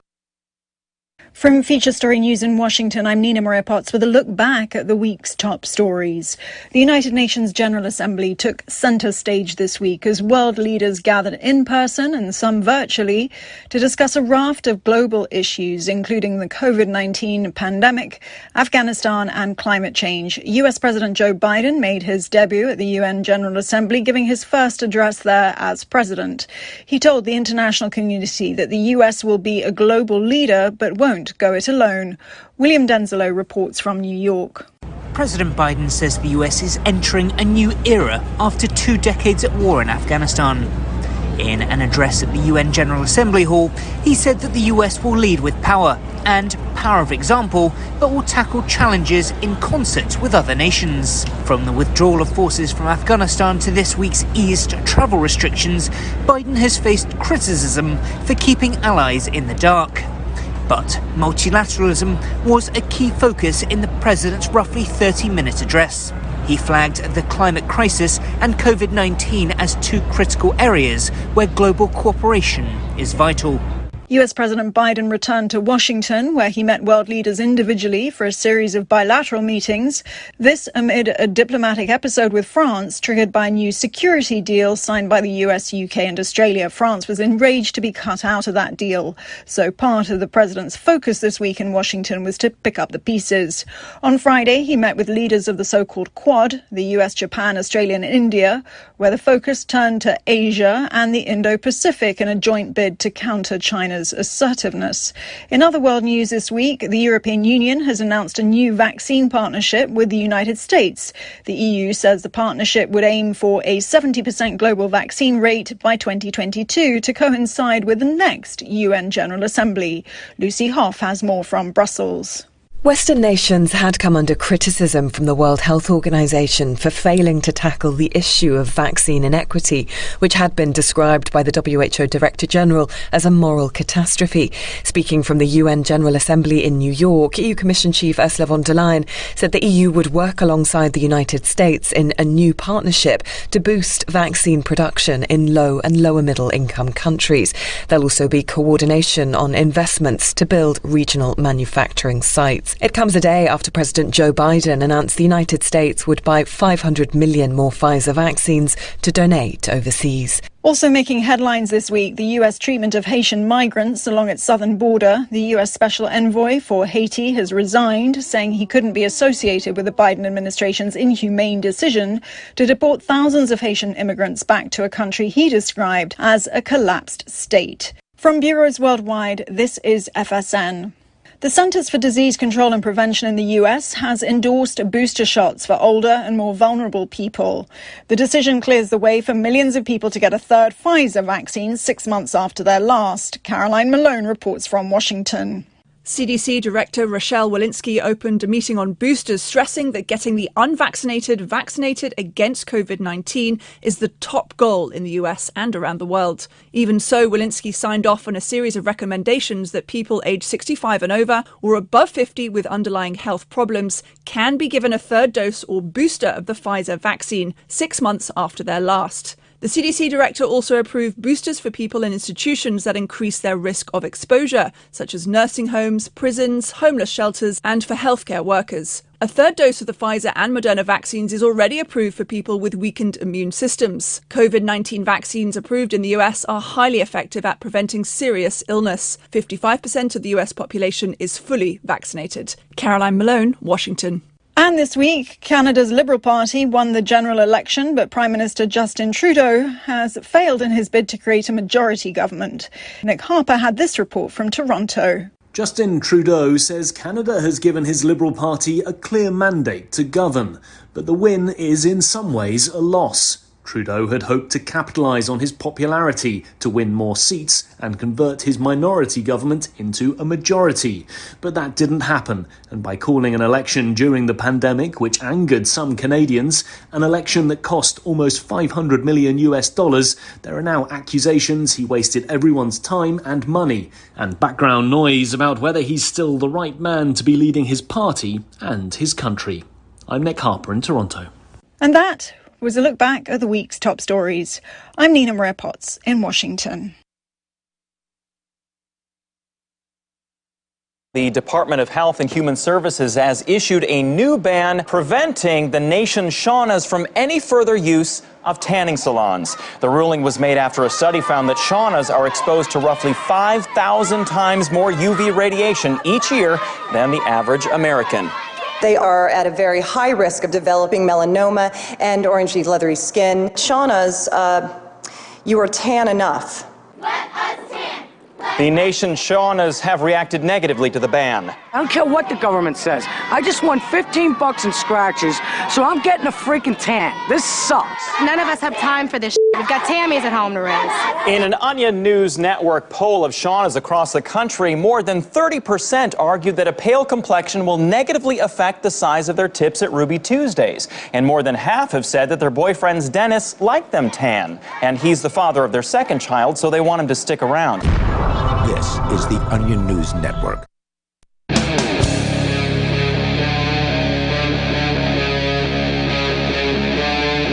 Free Talk Live.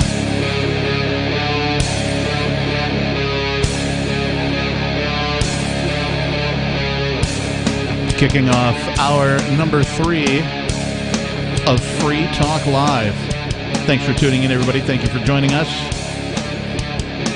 We are a live call-in radio talk program, so the telephone number you need to join us is 603-283-6160. Again, 603-283-6160. In the studio tonight, it is myself, the Lord Reverend Captain Kickass, joining me. Beakless Mountaineer. All right, I've been talking about this article basically the whole show. I've mentioned it at least once in each hour. So I think it's about time we talk about it. This is from AugustaCrime.com.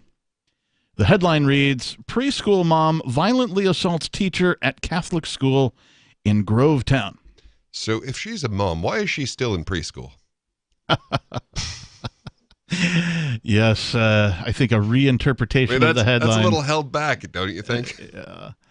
A parent was arrested for violently assaulting a teacher Wednesday at St. Teresa of Avila Catholic Church's preschool program in Grovetown, according to a sheriff's report. Casey Marie Brooks, 28, of Crawfordville, Georgia, was charged Wednesday with battery. And it says in parentheses, see the suspect side of the story below. We'll get to that. According to the sheriff's report, the parent said she was upset over how her child was handled on Tuesday. She came to discuss the matter with the 61-year-old teacher and the school director. During the meeting, Brooks allegedly punched and hit the teacher in the back of the head repeatedly. A witness tried to stop the assault but could not. She yelled for help, and a second witness came into the room and pulled Brooks off the victim. But then Casey jumped back on her and again started hitting her with her fist as the victim was lying on the floor, a sheriff's report says. Casey also bit the victim's left thumb and palm, leaving visible marks. The witnesses pulled the parent off the teacher, and the teacher retreated to a class bathroom and locked the door. Brooks left the building saying she would wait for her mugshot, a report says. As deputies arrived, the teacher's face was swollen, and she had teeth marks on the base of her thumb. She was taken by an ambulance to Doctors Hospital for treatment. Brooks was charged with battery and later released on bond. She contacted the jail report on Thursday in anticipation of the story making the news. She requested to tell her side of the story. Now, we'll talk about her side of the story in just a second and get to that. But first of all, this sounds very outrageous, right? A parent is upset with the treatment of their child. She makes an appointment to see the director, who is also the teacher. I believe this is one and the same person. Or an appointment to see the teacher and this other person who was the director who stood by or was otherwise a witness to the thing. But either way, then proceeds to beat the teacher, like hitting her repeatedly with her fist while she was down, etc. and so on, biting her, that kind of thing. It's a very violent altercation that happened here. And I thought that was a really weird way of phrasing that. Hitting with your fist. You mean punching? Correct, yes. Like, last I knew, that's called punching. Yes. Did I miss a meeting? In the back of the head as well. It says, during the meeting, Brooks allegedly punched and hit the teacher in the back of the head repeatedly. So, I don't know what you want to call that. There's generally a term for that. But, at any rate, sounds like a violent assault. Right. And at first glance, you're like, what would ever possess somebody to show up and beat a teacher? Right? Because teachers they have this sort of aura of nobility about them. Oh, you're a teacher. What a noble profession, and all this kind of thing. When really they're just in charge of your kids at government day school for indoctrination. But it's neither here nor there. It sounds on the surface like, oh, what a horrific thing to do.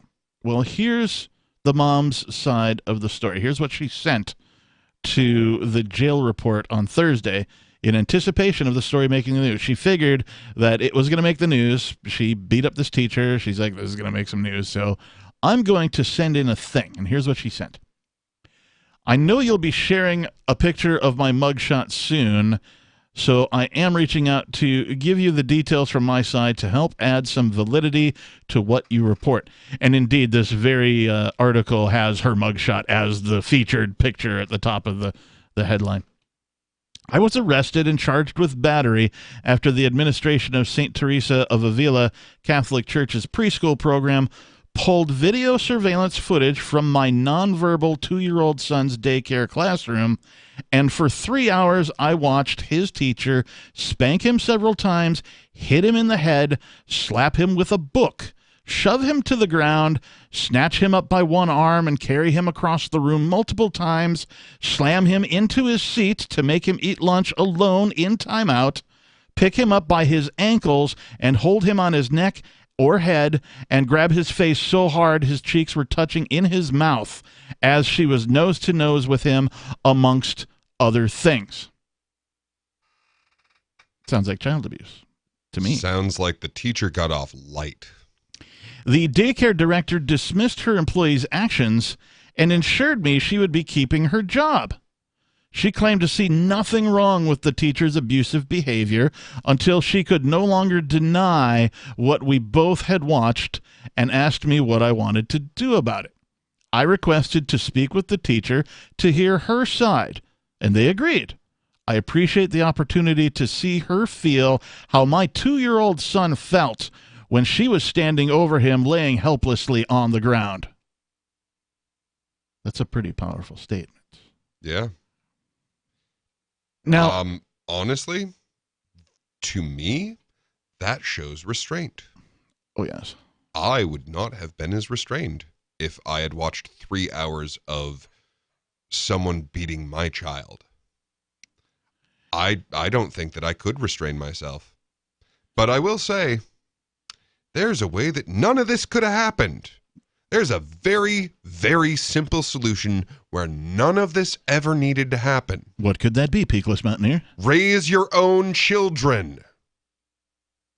I mean, I know it's a wacky idea, but don't have the government raise your children.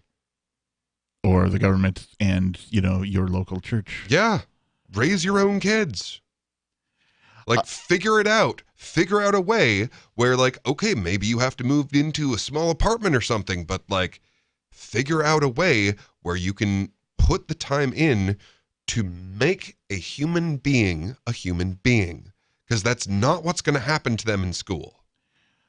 To me, I applaud this lady wholeheartedly for standing up for her child, for defending her child. I do not advocate violence. This, to me, is self-defense in defense of her child. Since the child cannot defend itself, a nonverbal 2-year-old, come on. Yeah, that is called third-party self-defense. And, like I said, honestly, I think that was restrained. So Brooks also told the jail report that after her release from jail, she filed a sheriff's report for assault on her child. Sheriff's Major Steve Morris said late Thursday that any such report was not yet available for review. School officials referred all questions to Jill Parks, communications director for the Roman Catholic Diocese of Savannah. Reached on her cell phone, Parks declined to comment on the parent's arrest or whether the teacher would keep her job. It's under investigation, so we don't have any comment at this time, she said. Well, and here's what happens when you get a monopoly on dispute arbitration, on so-called justice, and it doesn't work. What are you going to do? Take this person to court? There's no justice to be had there. Yep. The other thing I want to mention here is child abuse occurs frequently, and you most frequently find child abusers where there are large quantities of children gathered together. 603-283-6160. If your nonverbal preschool-aged child was treated this way, what would your reaction be? 603-283-6160. More Free Talk Live coming up. Are you tired of governments murdering people around the world? Stop using their money. There is an alternative. Bitcoin is a stateless, free market, non-political currency. Bitcoin cannot be inflated or controlled by any government. By using their money, you are helping the state. Stop doing it! You have an incredible alternative available now. Learn it, use it, spread it. Get started with Bitcoin at Bitcoin.com. That's Bitcoin.com. Do you feel like your nation, state, or community no longer holds your values? Have you dreamt of a place where people agree that liberty is important and are free to pursue their projects so long as they respect the property of others? There are many people just like you that are discovering FreePrivateCities.com. Their social media links are at the upper right of the page at FreePrivateCities.com. All skill levels will be needed when the first of the Free Private Cities opens. It's sooner than you think. Stop arguing and build. FreePrivateCities.com. Breaking weather news. Belize is sunny and around 82 degrees every day this week. What's the forecast for your life? If current politics and economic prospects are cramping your freedom, escape to the tropics. ECI Development has affordable second homes for you to own or rent in Belize and other tropical countries. Places with stable governments and growing economies. Secure your freedom now. To find out more, send an email to ftl@ecidevelopment.com. Brute force, intransigent defiance, adamantine will. These are the hallmarks of the AI tank. These gigantic machines have the firepower of an army, but they also have their own sense of honor and duty. When the world breakers arrive, battle will be joined, planets will shake, and war and peace will never be the same again. World Breakers. Stories from David Weber, Larry Correia, and more. Available August 3rd from BaneBooks.com.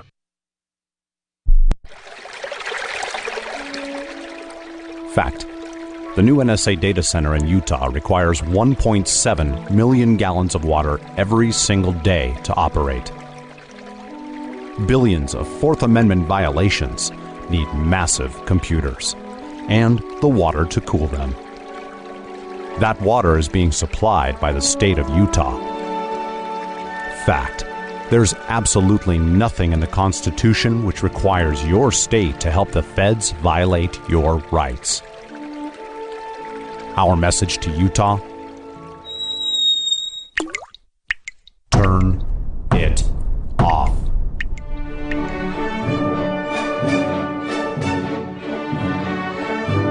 No water equals no NSA data center. Visit offnow.org.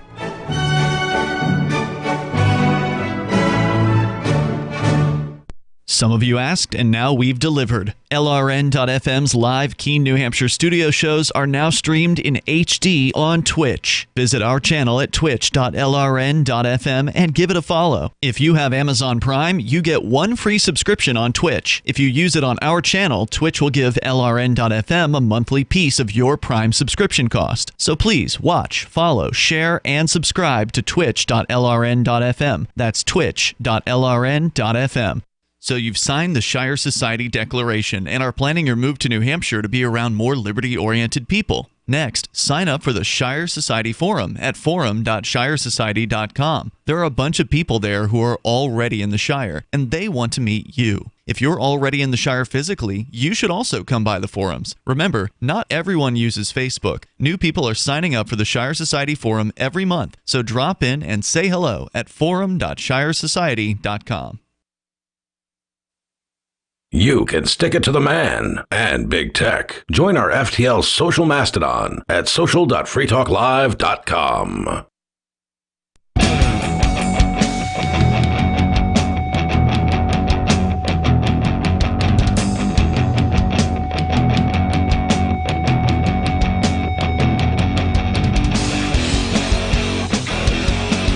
Yes, it is Free Talk Live. 603-283-6160. That's the phone number you need if you want to get on air and join us. In the studio, it's myself, the captain. And Bigless Mountaineer.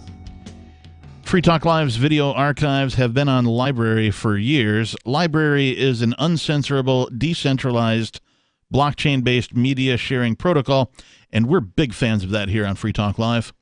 In 2020, LBRY launched Odysee, a video sharing website to compete with YouTube, and it is really taking off. Now with over 1 million channels, many of whom are disaffected YouTube creators. During YouTube's crackdown for not towing the government line on COVID, the Free Talk Live YouTube channel started receiving strikes and could be completely taken down at any moment. Thankfully, Odysee started offering live streaming, so we're now streaming live every night and posting our video archives permanently to Odysee. You can watch live or anytime on our Odysee channel by visiting video.freetalklive.com. If you want to go all in, download the desktop app at lbry.com, and then every video archive you watch, you'll help seed and keep it online forever. Visit video.freetalklive.com. Follow us on Odysee today. That's video.freetalklive.com. There was somebody who had mentioned not being able to get the archive from last night, you can always go over to video.freetalklive.com and listen to the show there using the feed that's up there on Library. So we have been talking about this story of, it's a horrific story, really, of a preschool mom. I don't even know you call it preschool, 2 years old. It's daycare aged, whose child was at St. Teresa of Avila Catholic Church in Grovetown. What state is this in? Got to be Georgia. And according to the mother, she watched 3 hours of video surveillance footage of her nonverbal 2-year-old son's daycare classroom, where the teacher spanked him several times, hit him in the head, slapped him with a book, shoved him to the ground, snatched him up by one arm to carry him across the room multiple times, slammed him in his seat to make him eat lunch alone in timeout, picked him up by his ankles and hold on to him with his head or neck and grab his face so hard that his cheeks were touching in his mouth as she was nose to nose with him, amongst other things. And what exactly is a parent supposed to do when they see this? Yeah, I mean, you would think, and I'm sure many parents do, think that there's a reasonable expectation of safety for their children in whether it's a Catholic school, a government school. They're all sort of guided by the same bits, just one is more expensive than the other, really. But parents don't realize frequently that you are giving your child over to an institution. You're not necessarily giving your child over to caring people whom you've met and vetted yourself and, you know, done your homework on and that kind of a thing. You leave that up to the institution to do those kinds of things, and there within is your risk. You risk putting your child with abusers when you send them to public school or private school. And the thing is, if you're an abuser, this is what's going to draw you. Like, if you are someone who is sick enough to want to hurt children, then you're going to be drawn to the circumstances in which you are in charge of children. Yeah. And especially that you have never even met the parents of. You conjure up the stereotype of the, the pervert hanging out at the place or the playground where all the kids hang out and that kind of a thing. And there's some truth to that, but the real devious ones, they get jobs inside of these institutions where they can be around children all of the time. They will volunteer for things like, scouting and, things of that nature, so that they can be around their victims or future victims, so that they can stalk and figure out where their next victim is going to be. And be in a position of power over them. Correct. And here's the thing, would you just pick a random person off the street to babysit your kid? Well, then why are you trusting them with people that you've never actually met? So at the bottom of this article, there is a link to a YouTube video. It's too long for me to play for you. I have reviewed it myself prior to tonight's show, and I would like to point out as well that this particular mom had only put her child in this classroom for a total of 4 days. Now, riddle me this, Batman, and listeners. I don't know if Batman's listening. Maybe he's not. Batman's always listening. How often did this happen to other children? Does make you wonder. Because oftentimes when it comes to this type of child abuse, it is not a one-time thing. It is not a one-child thing. She just got caught this time. Yeah, this sounds casual. This sounds like her casual behavior. There's a screen cap from the YouTube video that I just want to alliterate. Miss Brooks stated that on September 1st, 2021, she reviewed video footage of her son's class at St. Teresa Avila Catholic Church. The video footage was of 8:31 between 9:45 and 13:45 hours. She witnessed multiple events of Miss, and then her name is blanked out, the teacher, physically abusing and mishandling her son. Hatcher was the son's name. She considered the actions child abuse. She further stated that she was told that she could not review other class days' video footage or other cameras' views of the aforementioned incident. So she only got to see one day of this 4 days of school, that this daycare, whatever you want to call it, that her son attended, her 2-year-old nonverbal son attended. So this was the part they wanted to show you. This was the part that, the director of the school or whatever was like, well, this is the footage we'll show her. And then she saw it. She considered it child abuse and then was told that she could not review other class days or other camera views of the incident. She was convinced there was numerous other incidents because on 8/12/2021, he had a leg injury from school. I think that date is wrong. And she had to pick him up early. At that time, she did not think much of it, but with the later incident, she became suspicious. I went to the incident location and requested they make available the footage for the aforementioned dates and times when an investigator will communicate with them. 603-283-6160. Are schools just a place for child abuse? More Free Talk Live coming up.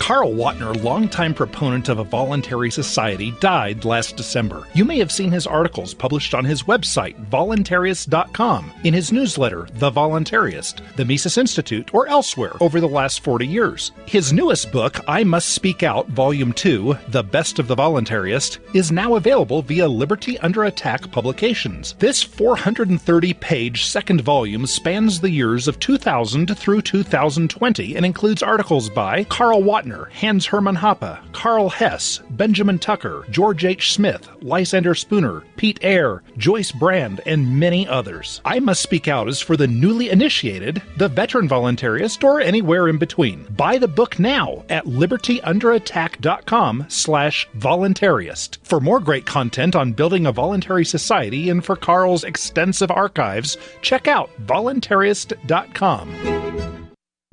From Feature Story News in Washington, I'm Nina Maria Potts with a look back at the week's top stories.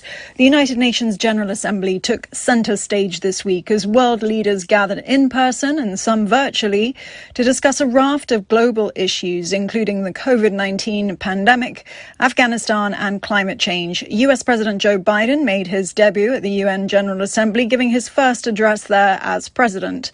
He told the international community that the US will be a global leader but won't go it alone. William Denzelo reports from New York. President Biden says the US is entering a new era after 2 decades at war in Afghanistan. In an address at the UN General Assembly Hall, he said that the US will lead with power and power of example, but will tackle challenges in concert with other nations. From the withdrawal of forces from Afghanistan to this week's eased travel restrictions, Biden has faced criticism for keeping allies in the dark. But multilateralism was a key focus in the president's roughly 30-minute address. He flagged the climate crisis and COVID-19 as 2 critical areas where global cooperation is vital. US President Biden returned to Washington, where he met world leaders individually for a series of bilateral meetings. This amid a diplomatic episode with France triggered by a new security deal signed by the US, UK and Australia. France was enraged to be cut out of that deal. So part of the president's focus this week in Washington was to pick up the pieces. On Friday, he met with leaders of the so-called Quad, the US, Japan, Australia and India, where the focus turned to Asia and the Indo-Pacific in a joint bid to counter China's China's assertiveness.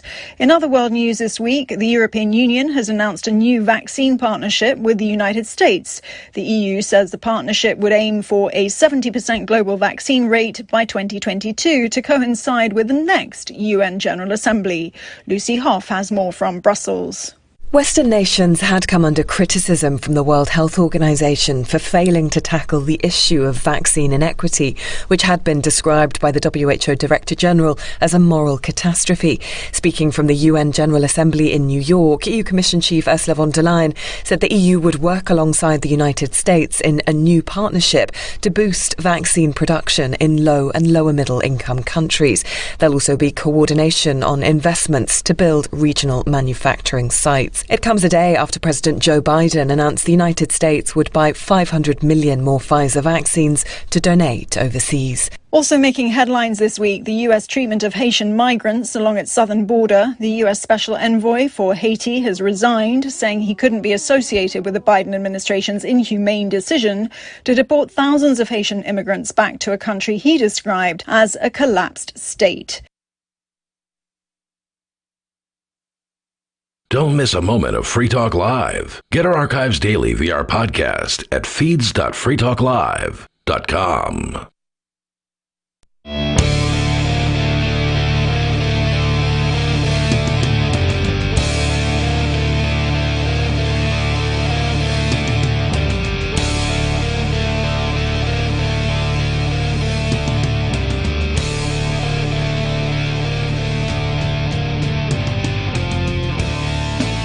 Welcome back to Free Talk Live.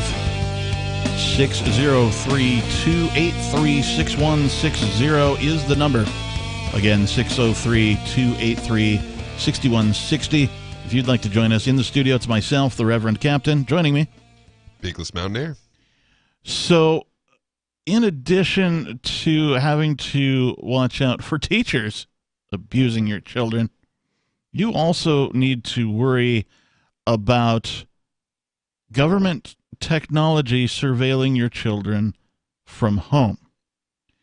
I was doing show prep. I've got several articles related to this, but I happened upon it's a PDF published over at scholarship.law.unc.edu. That's I think it's University of North Carolina.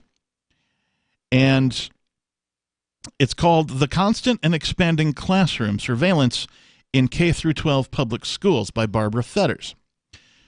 New technologies are expanding schools' ability to keep students under surveillance inside and outside the classroom during the school year and after it ends. Schools have moved quickly to adopt a dizzying array of new tools. These include digital learning products that capture and store student data, anonymous tip lines encouraging students to report on each other, and software that monitors students' emails and social media posts, even when they are written from home. Steadily growing numbers of police officers stationed in schools can access this information, compounding the technology's power. Advocates of these schools argue that they improve student safety and learning outcomes, but this article reveals that the evidence for this argument is in fact quite thin. Moreover, policymakers have failed to consider important countervailing considerations, most notably student privacy and its significance for child development, unequal impact particularly for poor, Black, and LGBTQ youth, and potential liability for school administrators. Using North Carolina's public schools as a case study, this article makes 3 contributions to the burgeoning literature on the surveillance state. First, it provides a comprehensive topology that shows the full range of student surveillance. Second, it identifies key procedural and substantive objections to student surveillance that should be, but are not, taken into account by policymakers. Third, it proposes principles to guide the selection, implementation, and oversight of student surveillance. I'm going to stop there. This is a very lengthy PDF document that goes well into all sorts of things that we're not going to be able to have time to talk about this evening. However, I want to mention the first thing I noticed was there was no statement following the last statement that I just read, which was third, it proposes principles to guide the selection, implementation, and oversight of student surveillance. I expected as a human being to read another line that said, fourth, we have recommendations for this not to be implemented at all. But of course, that is mysteriously missing. Give me a reason why children in public school need to be surveilled at all, whether they're in school or outside of school. And you have teachers in classrooms, and like, that's fine. You don't need to digitally surveil these kids. And my first thought is, generally speaking, when people are watched constantly, it drives them nuts. Yes. I mean, like, how are you supposed to avoid becoming paranoid? How are you supposed to relax when you are literally being watched all of the time? We talk all the time about how there's a school to prison pipeline, how that the institution of schools represents the institution of jails in many ways, shapes, or form. They'll get the same food frequently. They'll have some of the same buildings, or at least the folks who build the buildings. They'll build the jails and they build the schools because they're the same thing. They're built to government specifications, of course, and so they begin to resemble each other after a period of time. When an improvement or something comes along for jails, they implement that in schools as well, as far as building technology, structure, that type of stuff. So here's an entire report on the expanding classroom surveillance in K through 12. I want to just pull a bit out of this that I found to be succinct and to the point. To fully appreciate the scope and power of contemporary student surveillance, consider the experiences of Manuel, a 15-year-old public school 10th grader. One Saturday night, he posts a photo of himself and a group of male friends, all Latino, on Instagram, captioning it, "Me and my crew." The boys are making a variety of gestures with their hands, peace signs, thumbs up signs, and other gestures of indeterminate meaning. His school, which owns a third-party social media scanning software program, is alerted by the company that makes the program due to what its algorithm identifies as suspicious activity. On Monday, the assistant principal directs the school resource officer, known as an SRO, yes, this is a cop, to question him about the Instagram post.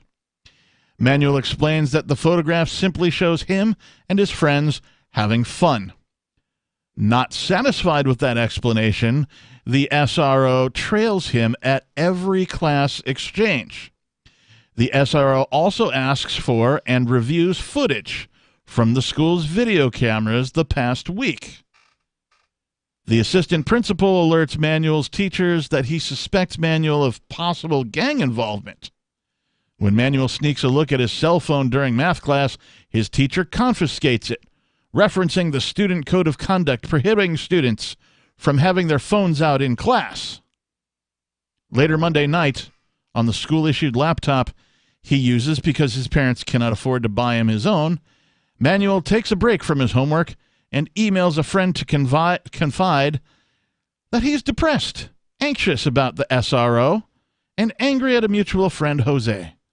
Within an hour, a different SRO is at his home, alerting his parents that he is conducting a, quote, wellness check, unquote, because of the concerns over Manuel's email. Wow. Yeah, this is great. Yeah, I mean, what could possibly go wrong? The public school system is not only indoctrinating your children, but is getting them used to being controlled in every way, shape, or form, at every turn, at everything that they do. Well, we just need to monitor you constantly because you're a danger to yourself and others.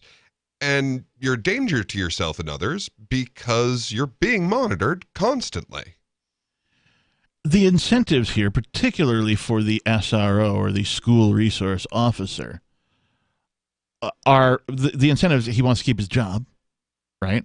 And so he has to appear as if he's doing a good job. Well, if we don't drive these kids insane, then how are we supposed to put them in jail? So in this particular example, the SRO is incentivized to stalk a child because if he doesn't, he might be accused of doing a poor job and lose his employment. Never mind that he shouldn't, people should not seek these types of positions at all. I remember once upon a time you could actually be not at school anymore. And I looked forward to that.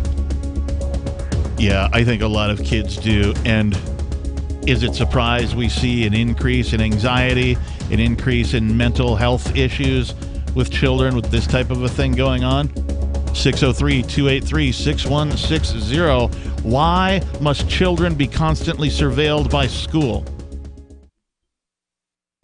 Why did you move to the Shire? I moved here to the Shire because there's other people around who take liberty just as seriously as I do. I moved to the Shire because I saw videos of people challenging authority and thought that I could get support myself. It called to me, like, do this, right now. I wanted to be around people like me who got it, and once I got here, I knew there was nowhere else that I wanted to be. I've always wanted to change the world, so I moved to the Shire to join people who were actually working towards doing the same thing. The people here are awesome, loving, and positive. It was for the adventure and for the feeling of something important is happening here. And I just wanted to come to sort of be part of that. Visit ShireSociety.com to read and sign the Shire Society Declaration and learn the reasons why, if you love liberty, you should immigrate to the Shire. Plus, connect with others via the forum at ShireSociety.com. That's ShireSociety.com. The new 4th edition of Healing Our World, The Compassion of Libertarianism, will take your understanding of liberty to a deeper level and has over 1,300 updated references, new cartoons, and a foreword by Dr. Ron Paul. With discounts for multiple book purchases, the 4th edition of Healing Our World is a great gift for the liberals, pragmatists, environmentalists, and Christians in your life who think libertarianism is cold-hearted. Get yours today at healing.freetalklive.com and use promo code FTL for a $5 discount. If you want to know the latest about Free Talk Live before we go on the air, all you need to decide is how you want it delivered. It's your choice. Visit news.freetalklive.com to receive our usually weekly news updates by email. Plus, we have a Twitter account at twitter.freetalklive.com, and you can follow us on the decentralized Mastodon platform at toot.freetalklive.com. So please follow us at toot.freetalklive.com and sign up for our emails at news.freetalklive.com. So the protection of life, liberty, and property is what the Free State Project is all about. But it's an effort to move 20,000 people who understand. It's about demonstrating to the entire country that, yeah, we can have a free market, a truly free market. Making it just a freer, great place to live. It's the world's largest voluntarist libertarian community, and it's only getting bigger. That's amazing, to be able to move to a place where other people passionately believe in being free and independent. What the Free State Project is managing to do, though, is to put their money where their mouth is. Physically getting up across the country and saying, let's go someplace and let's demonstrate the power of these ideas. There's a lot of kind of philosophy that surrounds liberty. There's a lot of thinking about it and talking about it. But here in New Hampshire, people are doing it. 101 Reasons Liberty Lives in New Hampshire, a documentary by Free State Project Early Movers. Watch it free at 101reasonsfilm.com. 101reasonsfilm.com. The LRN.FM social media channels have been revamped. We've eliminated Facebook and focused on other platforms like Twitter and Mastodon, the decentralized alternative to Twitter. On our accounts, you'll find posts from multiple LRN.FM show hosts together in one place. Follow us on Twitter at twitter.lrn.fm, or better yet, move to the decentralized Mastodon social media platform at toot.lrn.fm, toot.lrn.fm. I think you'll like it.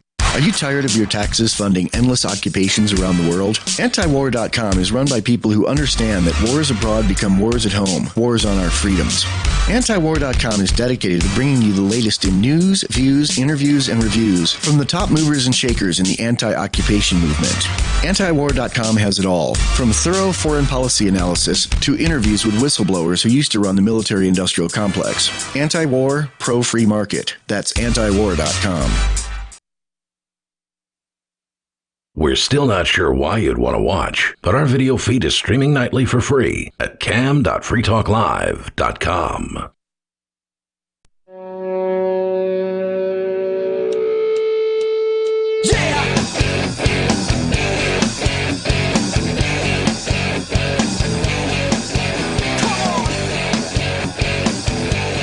Yes, it is the final segment of tonight's episode of Free Talk Live.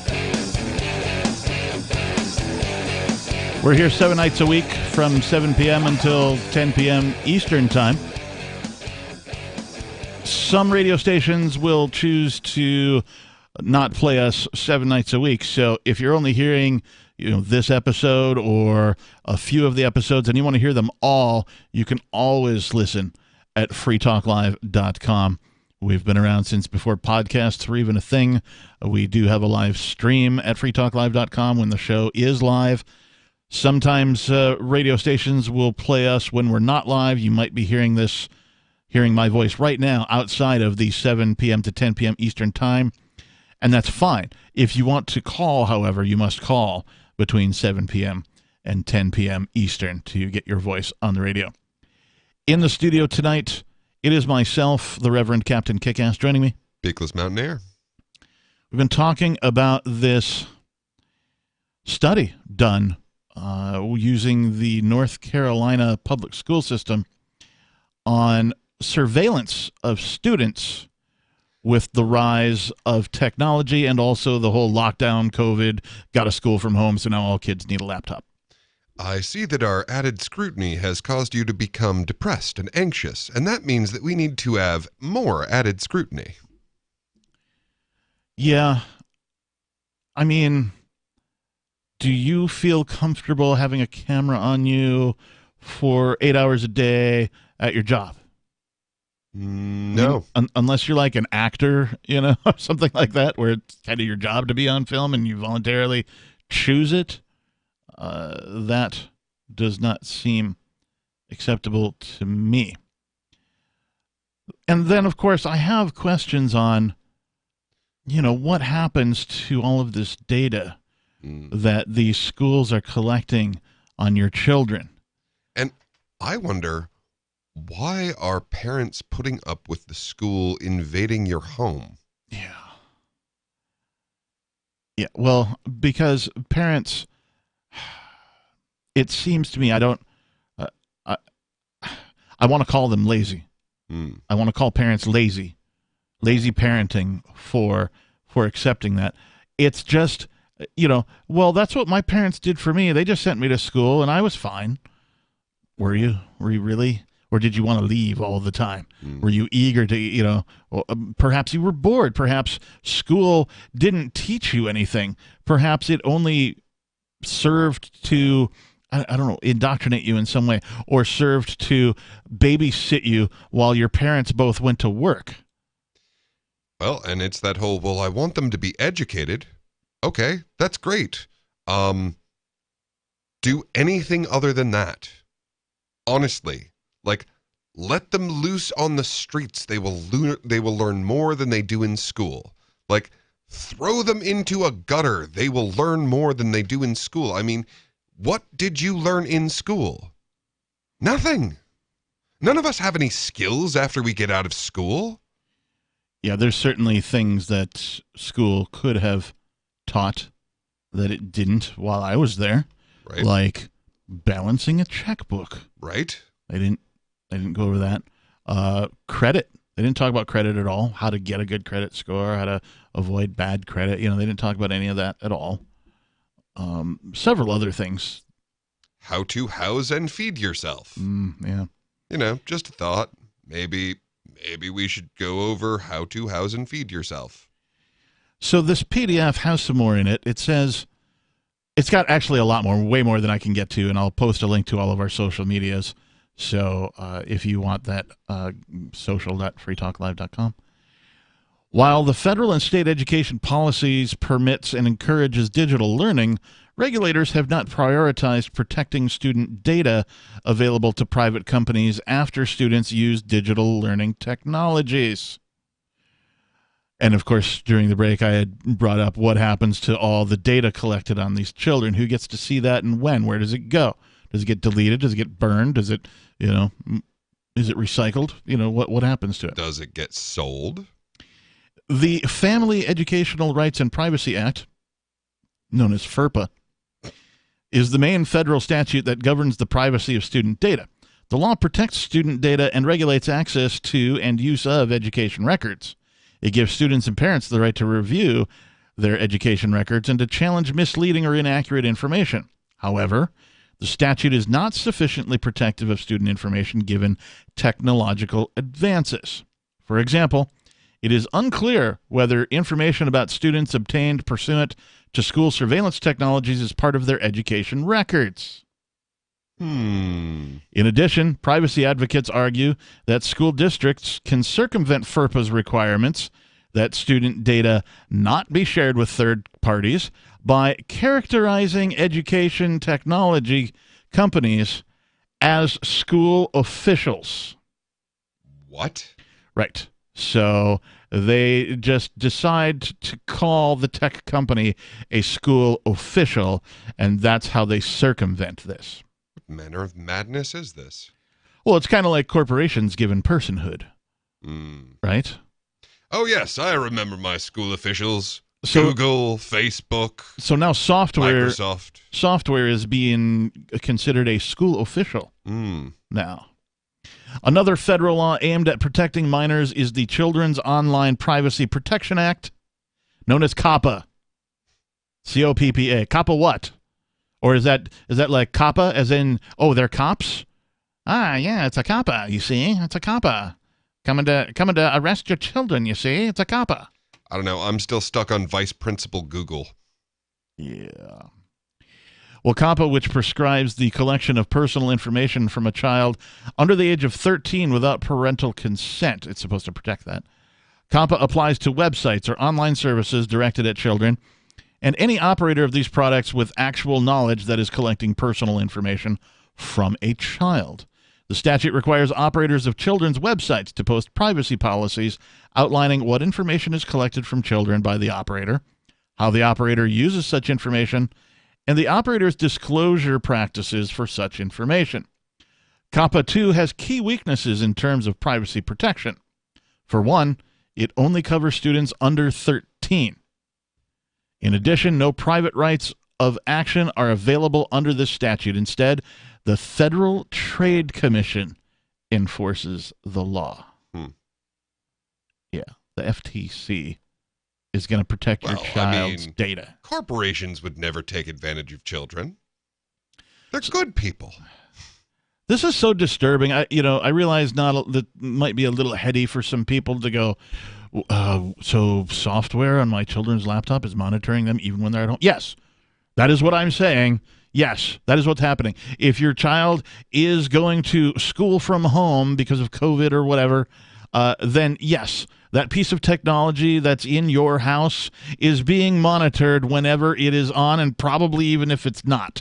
That technology does exist for things like the camera and the microphone to be turned on without the laptop being open or powered on. We know this because it already happens in corporate America. It already happens with cell phones. It's not a huge stretch to think that, well, what else is it collecting? Some states have enacted data protection laws aimed at filling in gaps left by FERPA and COPPA. California's law, for example, considered the most protective of student privacy, prohibits educational technology companies from knowingly selling student data or using it to create a profile of the student for non-educational purposes. However, even this more robust law cannot guard against redisclosure of student data in the event of purchases, mergers, or other acquisitions. So what that means is, imagine this. School buys a piece of software. That software company is purchased by some other company. All of a sudden, the law doesn't apply, and now that new company can have access to that data for whatever it wants because it just bought it. Wow. Chilling. Or, I'm sure there are legal ways that a company can sort of reorganize and restructure and rebrand itself that it's a new company and get access to the files that they themselves collected in the first place. Well, it's a good thing we made these companies school officials, don't you think? No, I don't. This is all super Orwellian, if that's even the right term. Yeah, I mean, like, how much more of an Orwellian nightmare do we need, people? Like, we have to change this. We have to stop giving your children to... Yes, I agree. Stop giving your children over to these murderers, organizations. Thieves. We're out of time. If you missed any part of tonight's episode, go hit the archives at freetalklive.com. Thanks for tuning, everybody.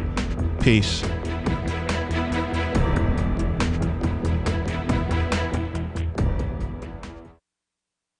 Are you tired of governments murdering people around the world? Stop using their money. There is an alternative. Bitcoin is a stateless, free market, non-political currency. Bitcoin cannot be inflated or controlled by any government. By using their money, you are helping the state. You have an incredible alternative available now. Learn it, use it, spread it. Get started with Bitcoin at Bitcoin.com. That's Bitcoin.com. Do you feel like your nation, state, or community no longer holds your values? Have you dreamt of a place where people agree that liberty is important and are free to pursue their projects so long as they respect the property of others? There are many people just like you that are discovering freeprivatecities.com. Their social media links are at the upper right of the page at freeprivatecities.com.